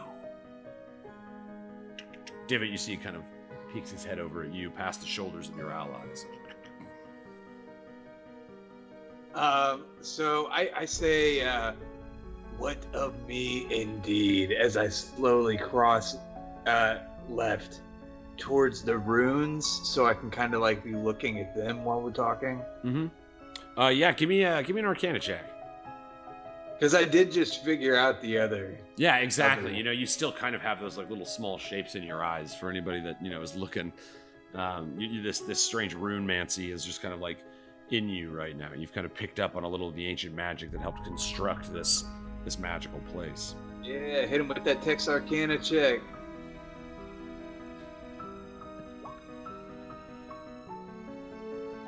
All right, so you cannot deduce necessarily what spell it is that connects these runes all to each other. But as you look at the runes on the ground to your left, and then kind of like gaze at the runes scrawled upon the base of the statue of Harnax and the kind of scrawled jade shapes on the ground, you get a sense that there is like a magical connection kind of to all the things in this room. Like everything seems to be interconnected. You don't necessarily know how the web works, but there's one there. Like the magic is being passed around through these ancient shapes and magical stones. But yeah, you're not quite sure what they do. Yo, and since he's talking to me, I'm just like, what do you want with our boy? You see, he looks down. He is impressive. Not quite dragon, not quite beast. You see his head kind of like elongates, stretching almost like 10 feet down toward near.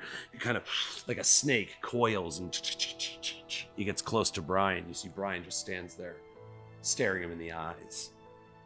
Quite the specimen. I offered him some power to kill you. It appears he does not want that power. You see the neck kind of goes back up into the statue. You have passed my trial. By right, my treasure is yours. Would you move beyond, tempt the dark places for greater power? Or will you be satisfied? Pretty satisfied. Pretty satisfied. Don't like any. I'm like. That's what we came here for. Yeah. I'm good leaving here. I turned to Leonardo. Bruenor.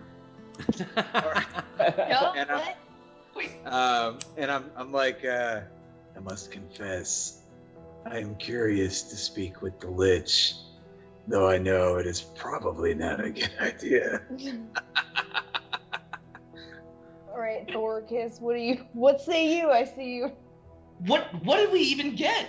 Oh, that's All a it good said was, question. what? Yeah. Like, we're just ready to leave? Like, oh, no, open the envelope after you get outside. I promise there's $100 in it. Like, he's asking, apparently he needs to know if you're trying to proceed or if you're taking his hoard. Do you put his down? Oh, give me your horde, Hayden. Yeah, I want the horde. Hayden Pantariax or whatever. What was it? So if we accept it, does that mean we do not get to move on? Correct. Ever we again? know what it is You don't know? until we accept it? That's Correct. bullshit. I got my ass kicked. Shall we vote? Can I ask Sure. him? Can I ask the dragon statue? I'm like, can we come Absolutely. back later? Right. You see, That's not really a good time. you see, he kind of laughs. The trials test your spirit, test your strength, test if you are worthy. Perhaps you are not worthy now. But perhaps you may be worthy later. And then even he's like, Alright. No, that is not. Like, sure, this is like, not to put too fine a point on it, but yes, it's like you could return to face the later trials at a later time. I just want to make sure that if we do leave, we don't have to retry the first trial because we already beat it and took the treasure, right? He just laughs. Come on. Like, come on. I punched 2 of your balls into fucking oblivion. Like, Then be it real. should be no problem to do so again. You know, honestly, I kind of like this guy. He was gonna try to get Brian to kill me, and that's kind of hilarious. So you know what? I like you. You're weird. Yeah, I like his jib. Yeah. All right, you silly dragon snake statue head thing. We're gonna take our shit and go. I think is that the general Yeah. consensus? Yeah, Yeah, I think so. Use a funny big giant head. We're gonna go. You hear he's. Yeah, All there it right. is. The treasure shall be yours. But one more challenge awaits. Aww. Choose the door and choose your prize. You see the doors behind you guys shut. You hear the shifting laughter of him kind of echoing in the chambers around you. And suddenly you see the eyes in each of these giant coiled snakes in the corners of the room go, and they glow green. You see little jets like green lasers, like kind of beaming all around the room in unison. And the green tracks along the floor start to fill with this electric green energy. You see the statue shines with this large green light. And then suddenly, you see all the snakes in the corners of the rooms, their mouths open. And these jets of purple and green noxious gas start blowing out of them. You see the room starts filling up with this gas. Bruenor Brian turns back and looks at you almost apologetically, as if he's still regretting the decision that maybe he has or has not made. He looks back up. You see the gas start filling the room. What do you guys do? Well, our armor from this thing helps us against poison, yeah? It Yeah, does. I don't need to breathe. Oh goodness. I try to ask Brian to maybe flap his wings to gust the poison away from us. All right, yeah, you see you kind of connect with Brian, and he jumps up and almost like mimicking the giant dragon statue in the center of the room. You know, his wings go back. He blows a great gust. Now he's able to hold the poison fog at bay right now, but it is continuing to spill from the mouths of these snakes. Guess we gotta pick a door, team. But for right now, you guys are safe. You're not breathing in the gas because of. I didn't realize it would be an exploding offer. Evil dragons, man. So I see the gas coming in, and I take my shirt and I pull it up over my face, even though we're not immediately in danger. And I say to the gang, "Let's pick a door." You see, there's the 3 shut doors. Well, there's 4 total, but one's the one you guys came through. A door to the east, a door to the west, and a door to the north.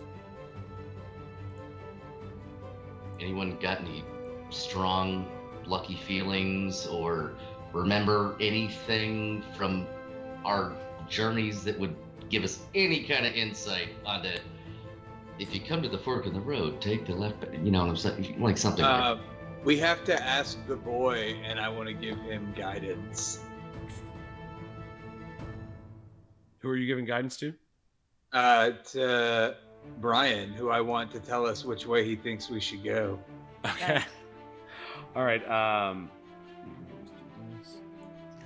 Yeah, so you see Brian he turns and looks at you as you kind of give him this guidance, this ability to I'm sorry, I'm doing this thing real quick.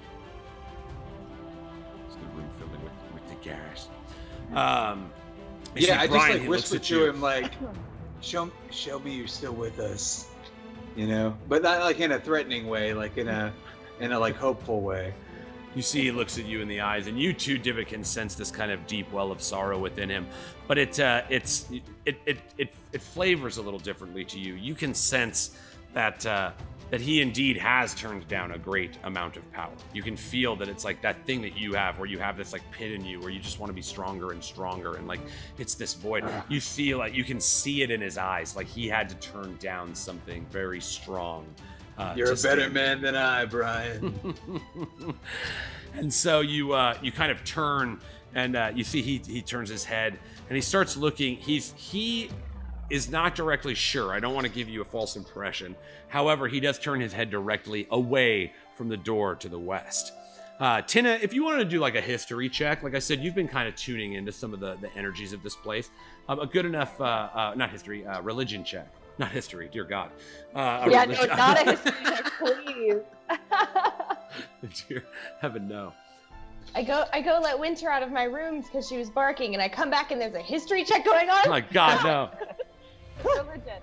Yeah, All right, so Tynna, you specifically in this moment are getting a little extra vibe pulling you from the east.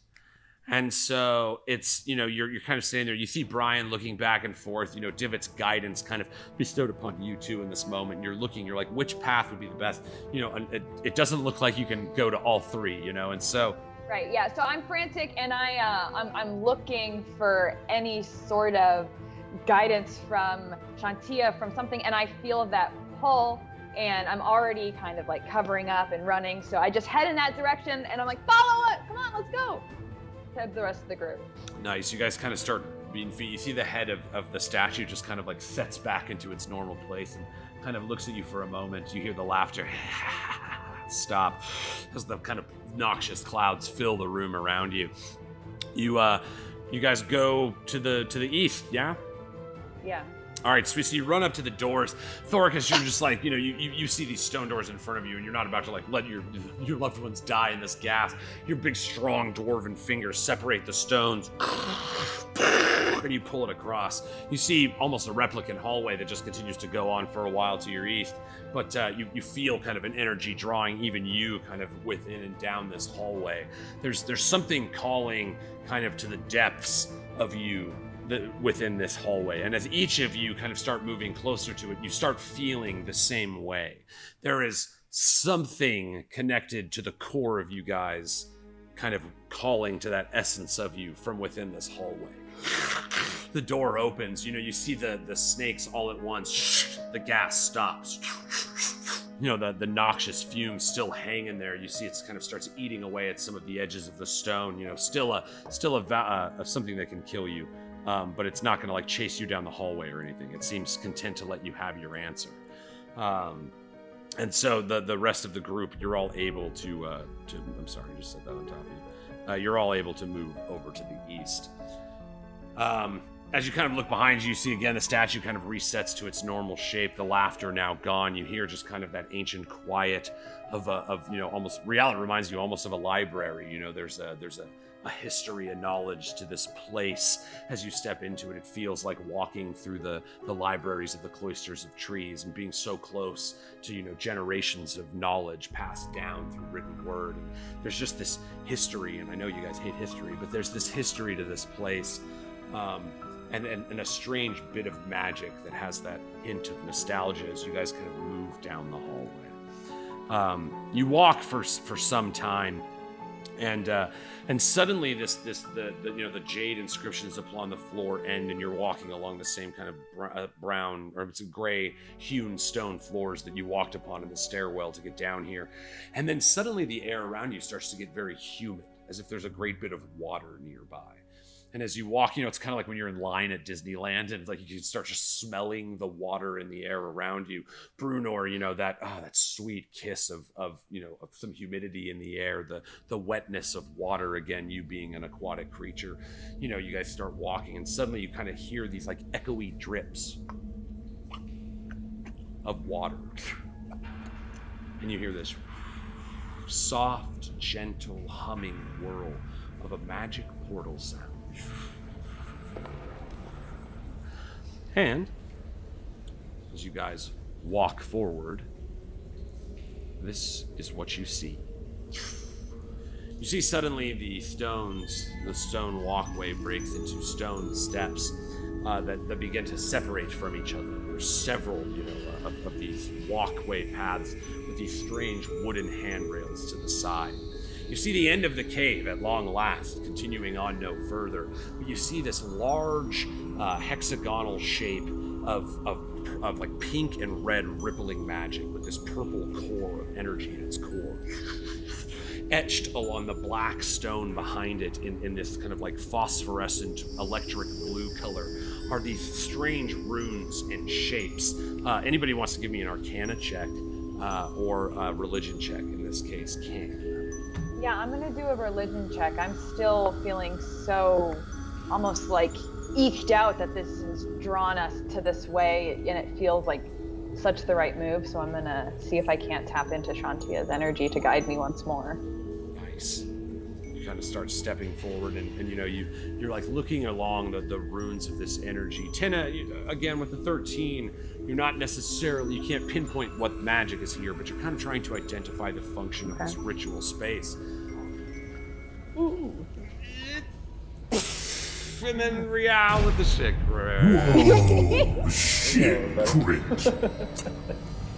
So Tynna, you're looking at these runes on the wall, and you hear Rial just like looking at it like, not really coming to any conclusions. But Tynna, these runes connect to a magic that you have recently had access to. These symbols kind of remind you of written versions of your scrying magic. And so you're kind of looking at this strange rippling portal in front of you and the runes around it. Again, you don't quite know how it all functions, but you look to Rial perhaps for some guidance, and he looks pretty lost. He's pretty lost. Now, Divot. But I do get the idea that this is for scrying, that this would give us that. Do I understand that it would help us in that realm, or do I just like, oh, this kind of feels like scrying? So these symbols relate to scrying magic. How they affect or interact with that, you're not really sure. What this portal is, like, that's not necessarily the way scrying works, usually it's more like a surface that you look upon. But yeah, you also look around, the cave around you, where on the walkway that you're standing on, the water around you is this like milky blue and white. It's actually very peaceful compared to the kind of harsh, dark tar waters and raging rapids and all the various magical purple rivers of the Feywild. But it's just this soft, light blue, almost like this wispy magic, similar in color to the phosphorescent runes that kind of outline this hexagon in front of you. Divot, you're kind of reflecting upon just this image, looking around, trying to take your knowledge of the runes that you learned, disassembling the magic that held the door shut and applying them to this space. And you feel your hand reach out and touch your sister's hand. Tynna, you look down, the skeletal hand of Rial, of Divot is touching you, and he nods his head in affirmation, almost of the thought you're having in your own mind. This indeed is some sort of scrying pool. It bolsters and fine-tunes some of the effects of your spell scrying. You also see, because let's be fair, we all love treasure. You also see a small box just kind of like floating in the water. It seems to be a gilded box made of platinum. The entire box is made of platinum. You assume the box itself is probably worth about 200 gold. But yes, floating in this blue and white liquid, there seems to be a little treasure chest made of platinum, kind of floating in the water. Ooh, amazing. So I acknowledge Divot's touching of my hand and like affirming of my thought, and then I turn around and I'd like to open that treasure chest, and it's kind of like a hold that thought type of thing.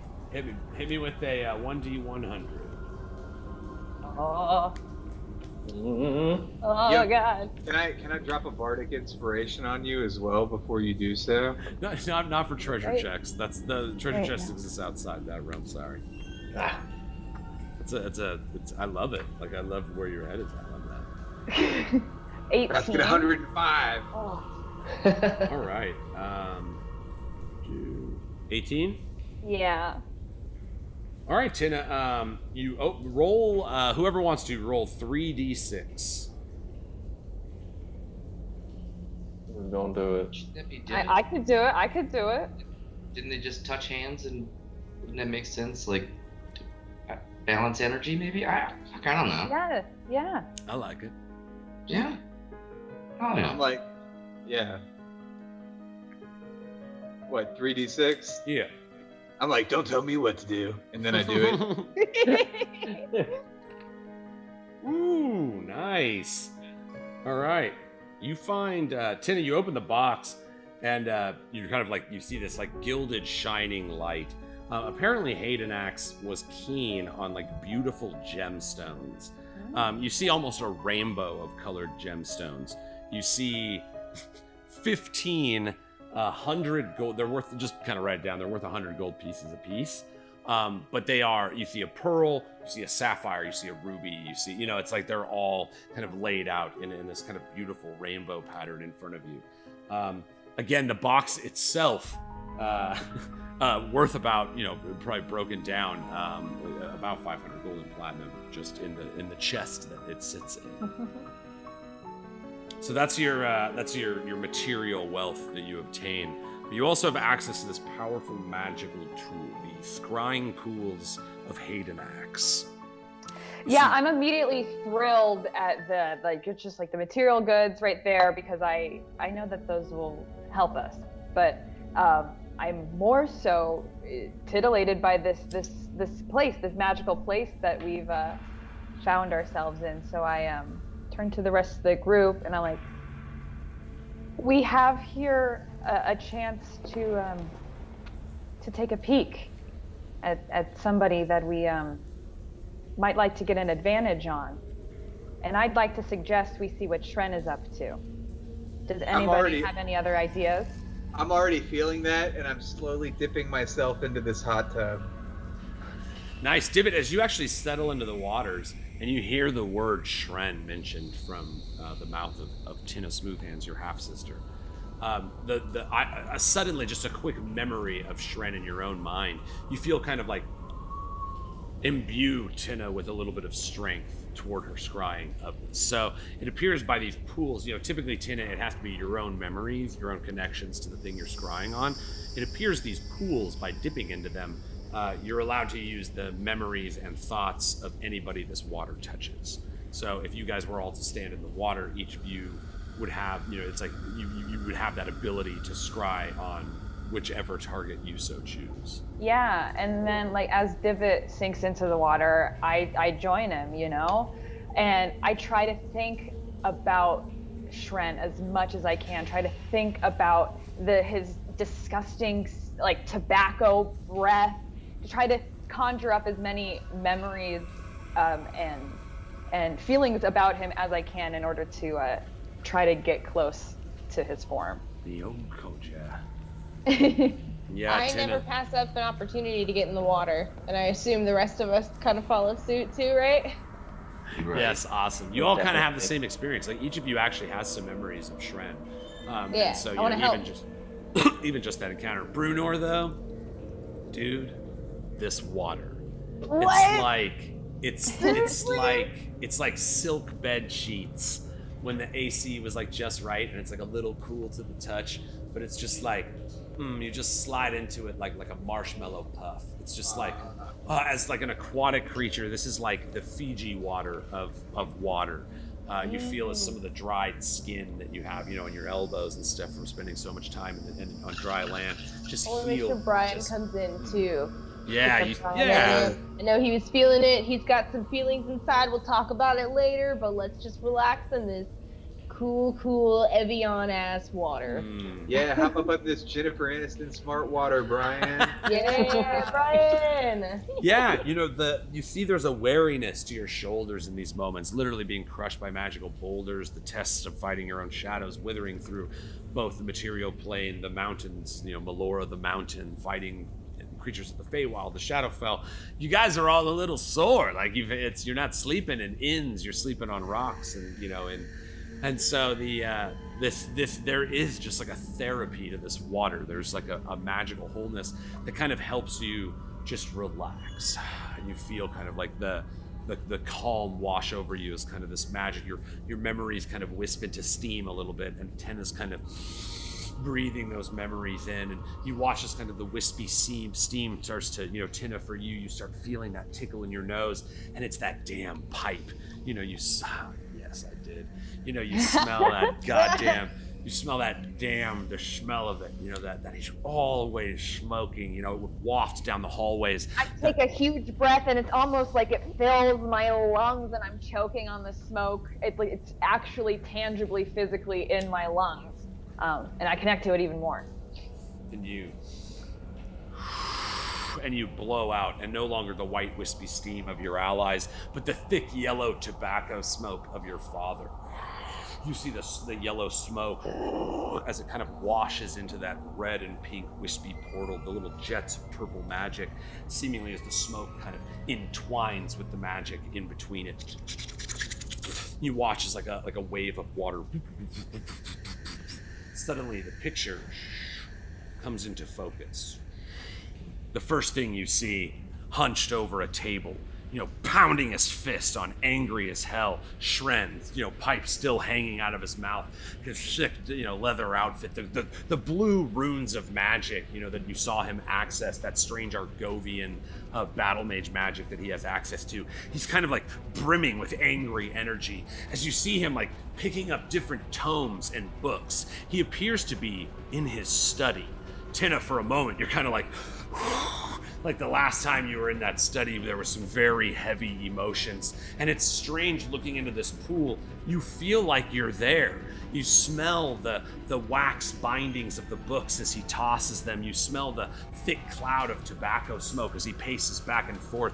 You can even smell the sweat dripping down his forehead as he furiously kind of picks up and fingers through different books on this desk.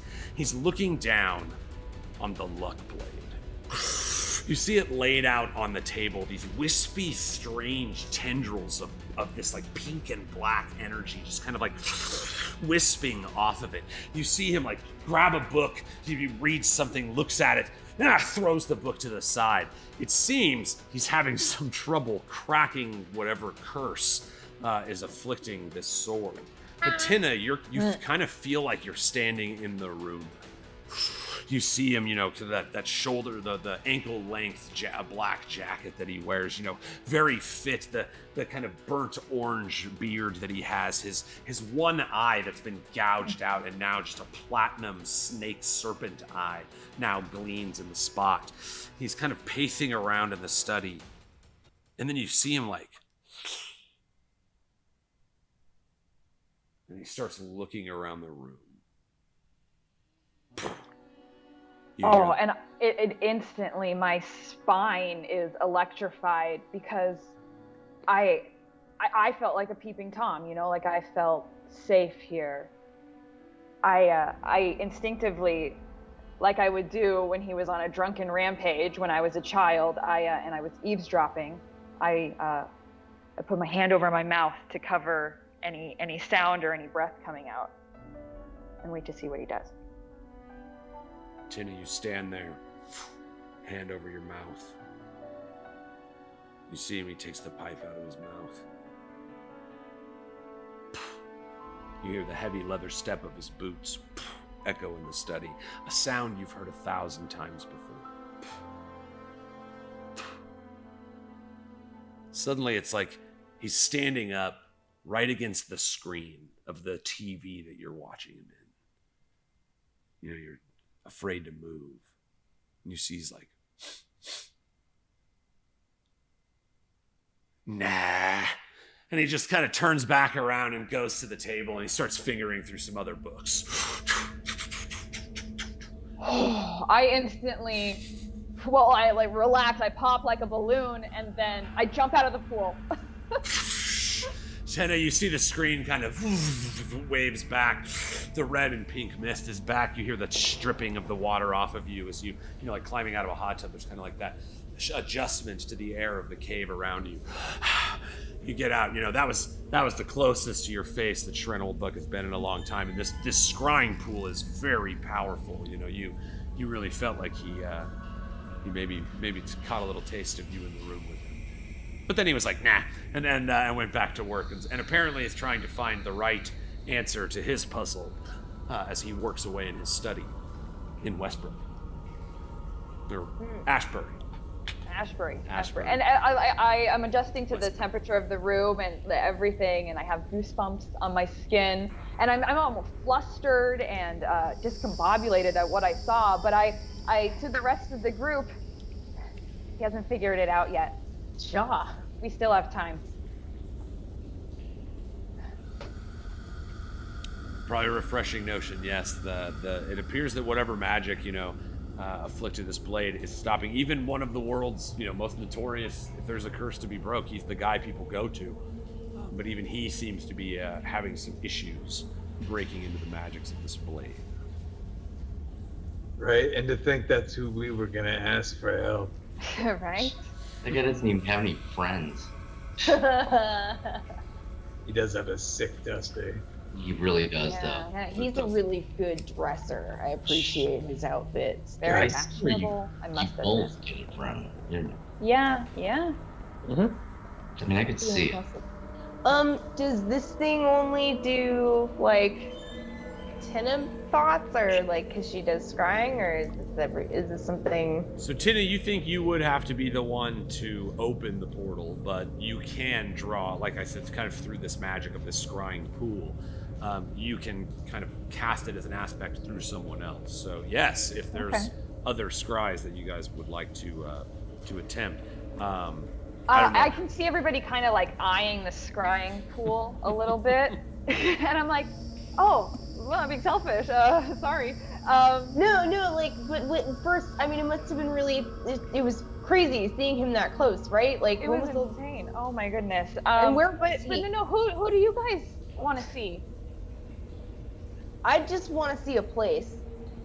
I'm just curious. Did we see what Tynna saw, or did only Tynna see what You Tynna all saw? saw what Tynna saw. But Okay. but just to be fair, it seemed you guys felt like you kind of tranced a little bit when it happened. Like the calm of the water, the draw of the magic.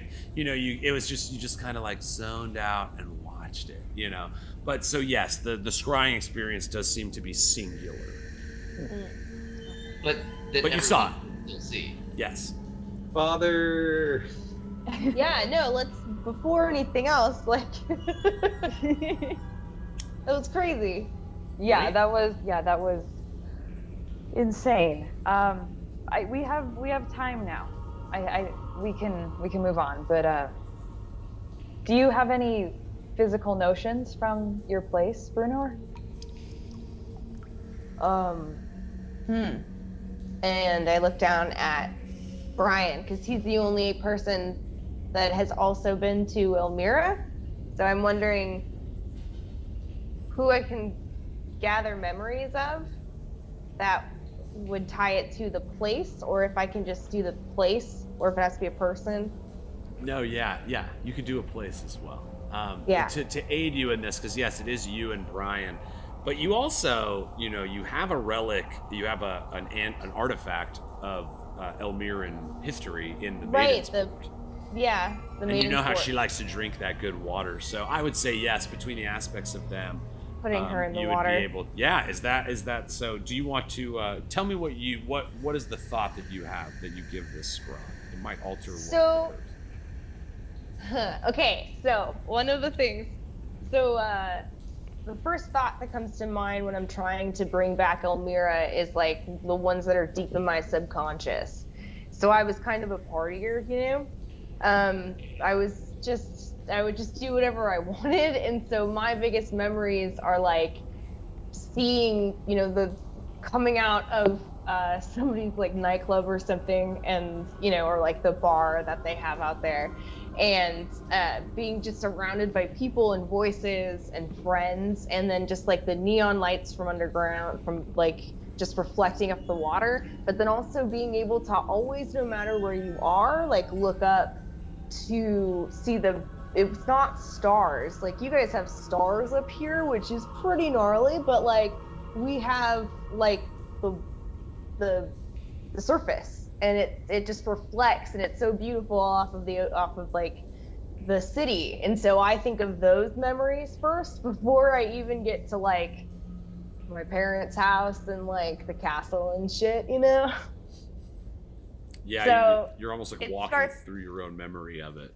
Right. It starts with like a personal memory, and then it bleeds out into discovering the rest of the city and seeing everything kind of build up and have these memories of like what it was. But I'm almost like the memories kind of hesitate for a second because I know that's not what I'm about to see. Yes, Bruenor. As this kind of wispy smoke of memory, you know, is absorbed and breathed into you too, you know, almost like a breath of water that's paid to this portal as the price of access. You see, you know, at first it is like you're looking into your own memory. You know, you see the bioluminescent signs of the you know, the party row where all the different bars and everything were, you know, where you had been chided time and time again for spending far too much of your time. Me and Brian. And Brian, yeah, spilling around, having good times. You know, Brian's still then just a bar buddy, not quite your, you know, your brother in arms, but you know, you're kind of spilling down the roads, looking up at these beautiful glowing signs. You look up to reflect upon that beautiful, you know, what the sky is to the ocean people. And there's always these little bits of material, of death and wood and sand and particles from ships and magic. And so it's almost like when you're standing, you know, beyond the pearl and golden gates of Elmira, there's this soft snow that just always falls from above. And so rather than one night sky, you have a shifting sky that's ever changing. And so the fixed stars that you look at now in the world seem so strange when you reminisce upon these beautiful fragments of magic, you know, coming down, catching little beams of sunlight, looking up at the glory and the splendor of the mighty kingdom of Elmira. And as you're kind of like looking into this portal, you know, you see, you're just like, oh my God, it's so beautiful. You know, you see the pearl and golden gate, you know, almost opens to your mind as you start walking through the row of buildings. And you look at these signs, and suddenly the bioluminescence, the purple and pink and green colors start to fade. And the jetting bits that start falling from the sky seem to change to ash. And they start... And even though you're underwater, it's like you can feel a faint wind around you, a cold absence of laughter or life or friendship that you once knew. Your memory is pushed through this corridor into the royal chambers, your mother and your father's bedrooms. The splendid, you know, pillars of gold that once stood, now ravished with time. It doesn't match quite the distance from the time that you've been there. Cracks of black energy along them as you look into your parents' bedchambers, seeing neither of them. No people, no one anywhere. You hear a small laughter. It sounds like your sister, Ulara. You know, all of you guys are kind of floating in this steamy pool. You know, it's kind of a trip. You're like half there yourselves, half standing in Bruenor's body. Bruenor, you kind of start feeling that weightlessness of being underwater, and as you know, listen to this laughter, your feet kind of float. And again, you feel like you're like half there and half where you are right now. But you hear the laughter of your sister kind of from the area where your old bedroom would have been.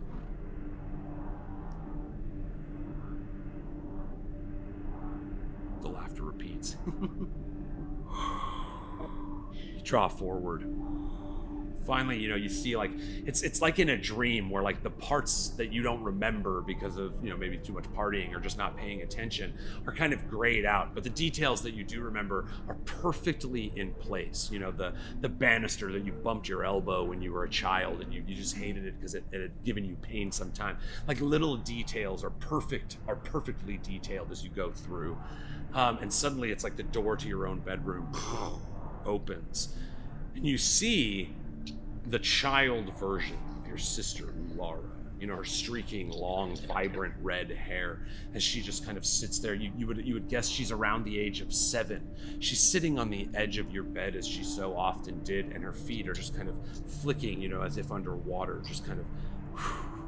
You hear her laughing. The scry kind of stops for a moment. She looks at you, and then her eyes turn black. And the vision of your scry starts peeling backwards. And suddenly you're like pulled through the roof, and you see perched upon the great pointed tower of the castle of your kingdom this big whirling tornado of black smoke. Just around the sharp peak of the pillar of the castle of Elmira, you see the massive forebody of an enormous shadow dragon. Suddenly, all of you sitting in the blue and the white water start noticing these faint ripples in the water around you. You notice they're coming from Divot. Divot, you're staring at one of the aspects of Sithis. His shadow dragon Exoni is somehow linked to him. And the heartbeat, the desire to kill this creature is so strong within you that the heartbeat you're constantly hearing in your mind is echoing across the top of this blue incandescent water. Bruenor, you kind of start peeling back away from your castle. You see as the walls of your once great city now toppled and broken, the bars and rows and alleyways where you spent much of your youth now destroyed. You just see nothing but shifting wisps of shadows just disappearing behind corners. And when you look, they're gone, but you just see these wisps of shadowy energy as you, for the first time, lay your eyes upon the fallen kingdom of Elmira.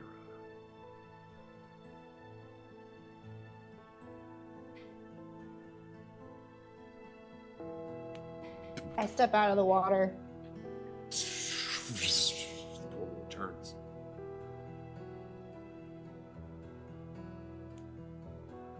Sorry, just just give me just a second. Thank you for your patience. Brian comes over to you. You see whatever tense moment he had before is gone. That tender care for you is there. You see he nuzzles his head against you as if he too felt that moment with you in Elmira. He steps out of the water entirely as well and just stands beside you. Shaw, okay. Shaw. Who's next? Mm-hmm. Not me.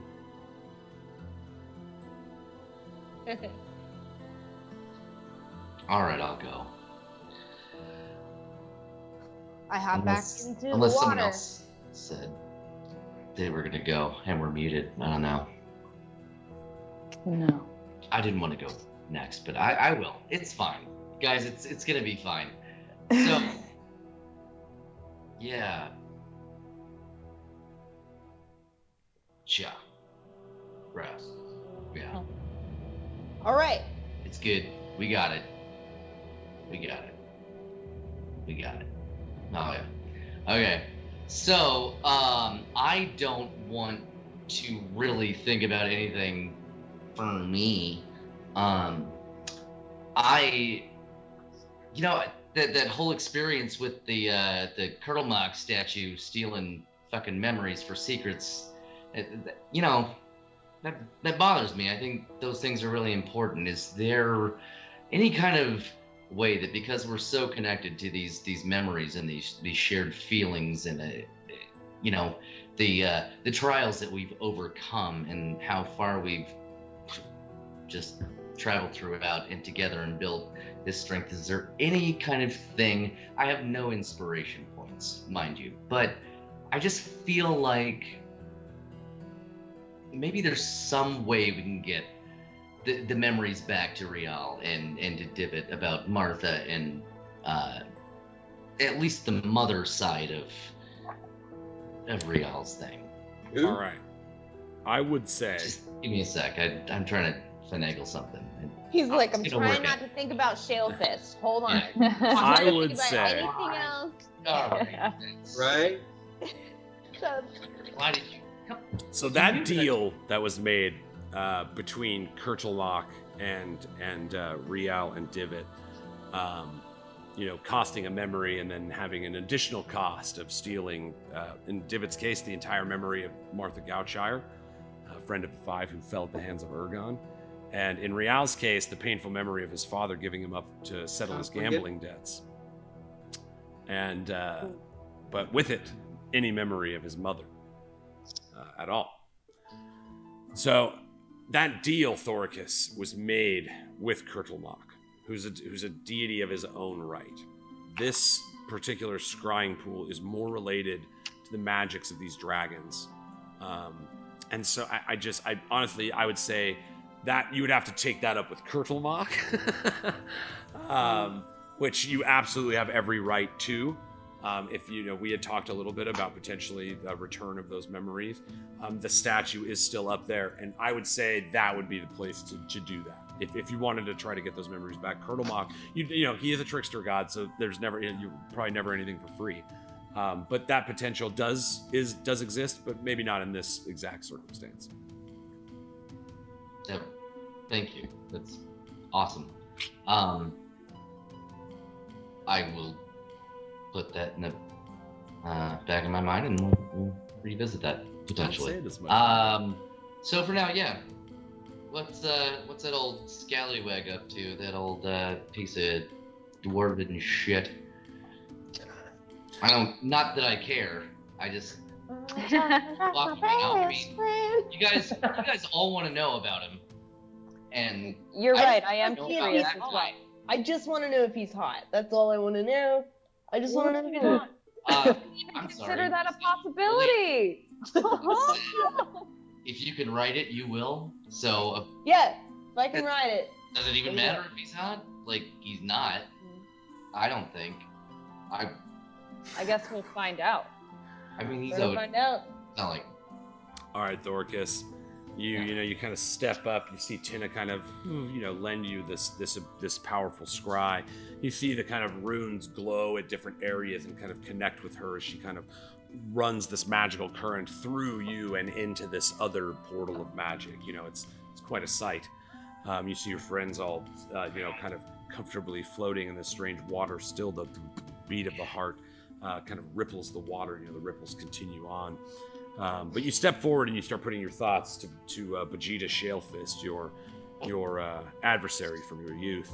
You have a lot of very strong memories of this man. There was a time where you understood why he felt the way he did about you. You so often excelling where he had to work twice as hard, and so often was your number two as you both trained together on the battle-hardened streets of Kulmara.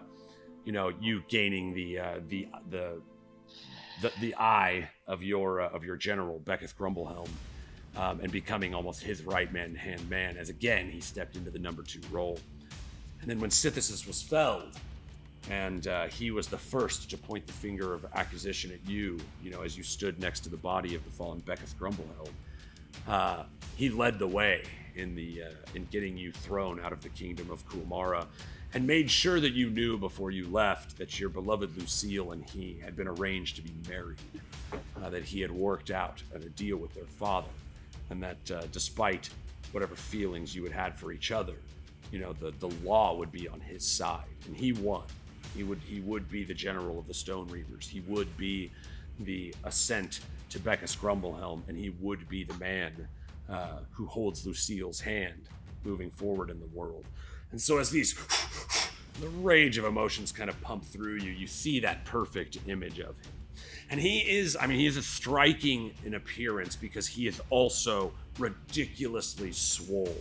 Like he's a match of physical strength to the muscles of Thoricus, Onyxheart.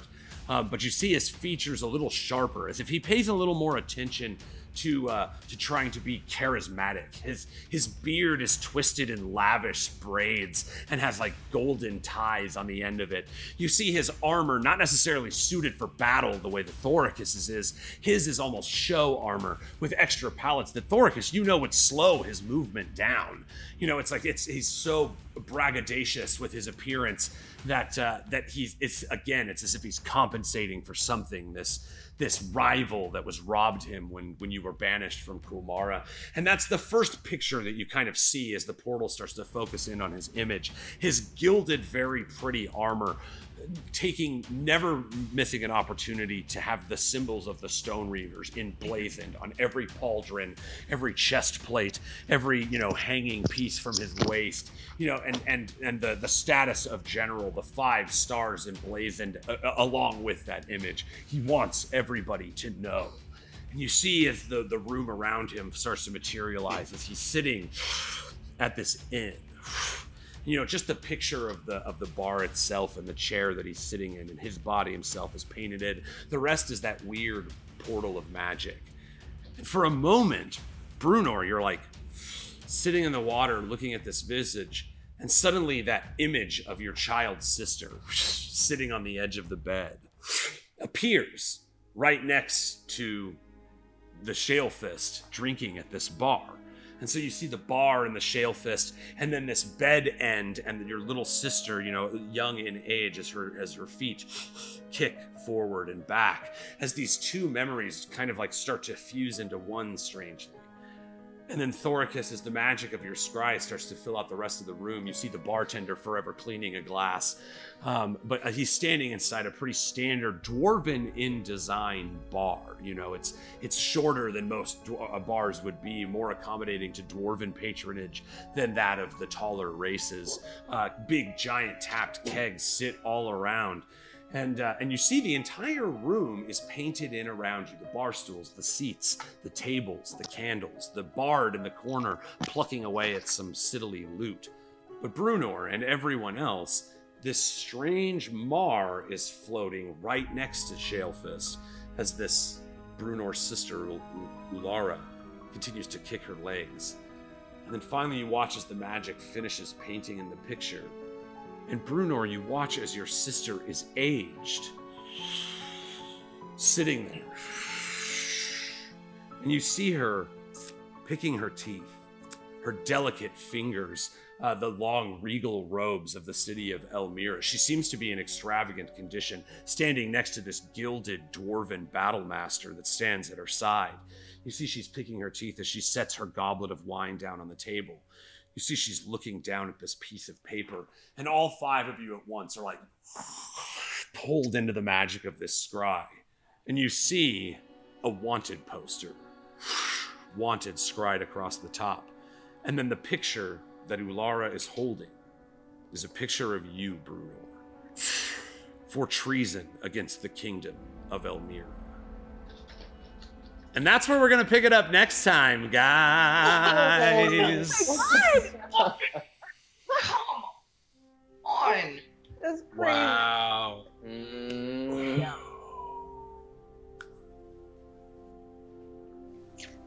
I guess I'll just think about that forever. Take me away. I'm done. Oh my god. Now it's nothing but awesome friends. Oh my god, guys. Thank you for, wow, that was fucking, that's D&D be going places. Sometimes it's Indiana Jones, sometimes it's Girl Interrupted. This is holy crap, this was a treat and a half. Thank you as always to my wonderful cast, guys. I play a lot of D&D with a lot of people, and it is absolutely no lie when I say this is my favorite game of D&D I've ever played. It is such a ride to go here with you guys.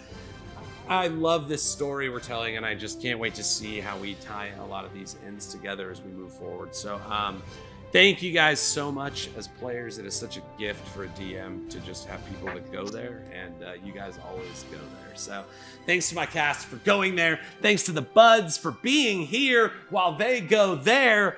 Holy crap, dudes. I'm a little spent, honestly. That was some fucking amazing D&D. I'm going to be buzzing about this for hours. Guys, thank you so much. Seriously, all of our friends, Dork Tales, Blackwater D&D, Torpid Network, all you Nerdy Northerners. There's so many level 1 adventures. Oh my gosh, there's so many of these awesome people. Look at all the amazing creative content in D&D there is in the world. Enjoy it. These people are amazing. All these people are amazing, and all you fucking people are amazing.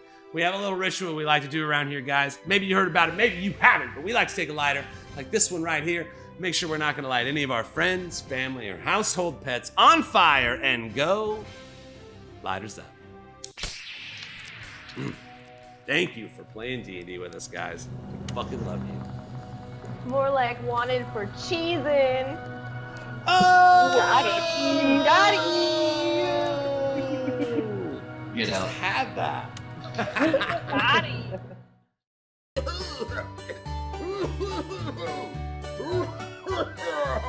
Yes! Ha! So what? You can't touch me, 'cause I'm from the internet.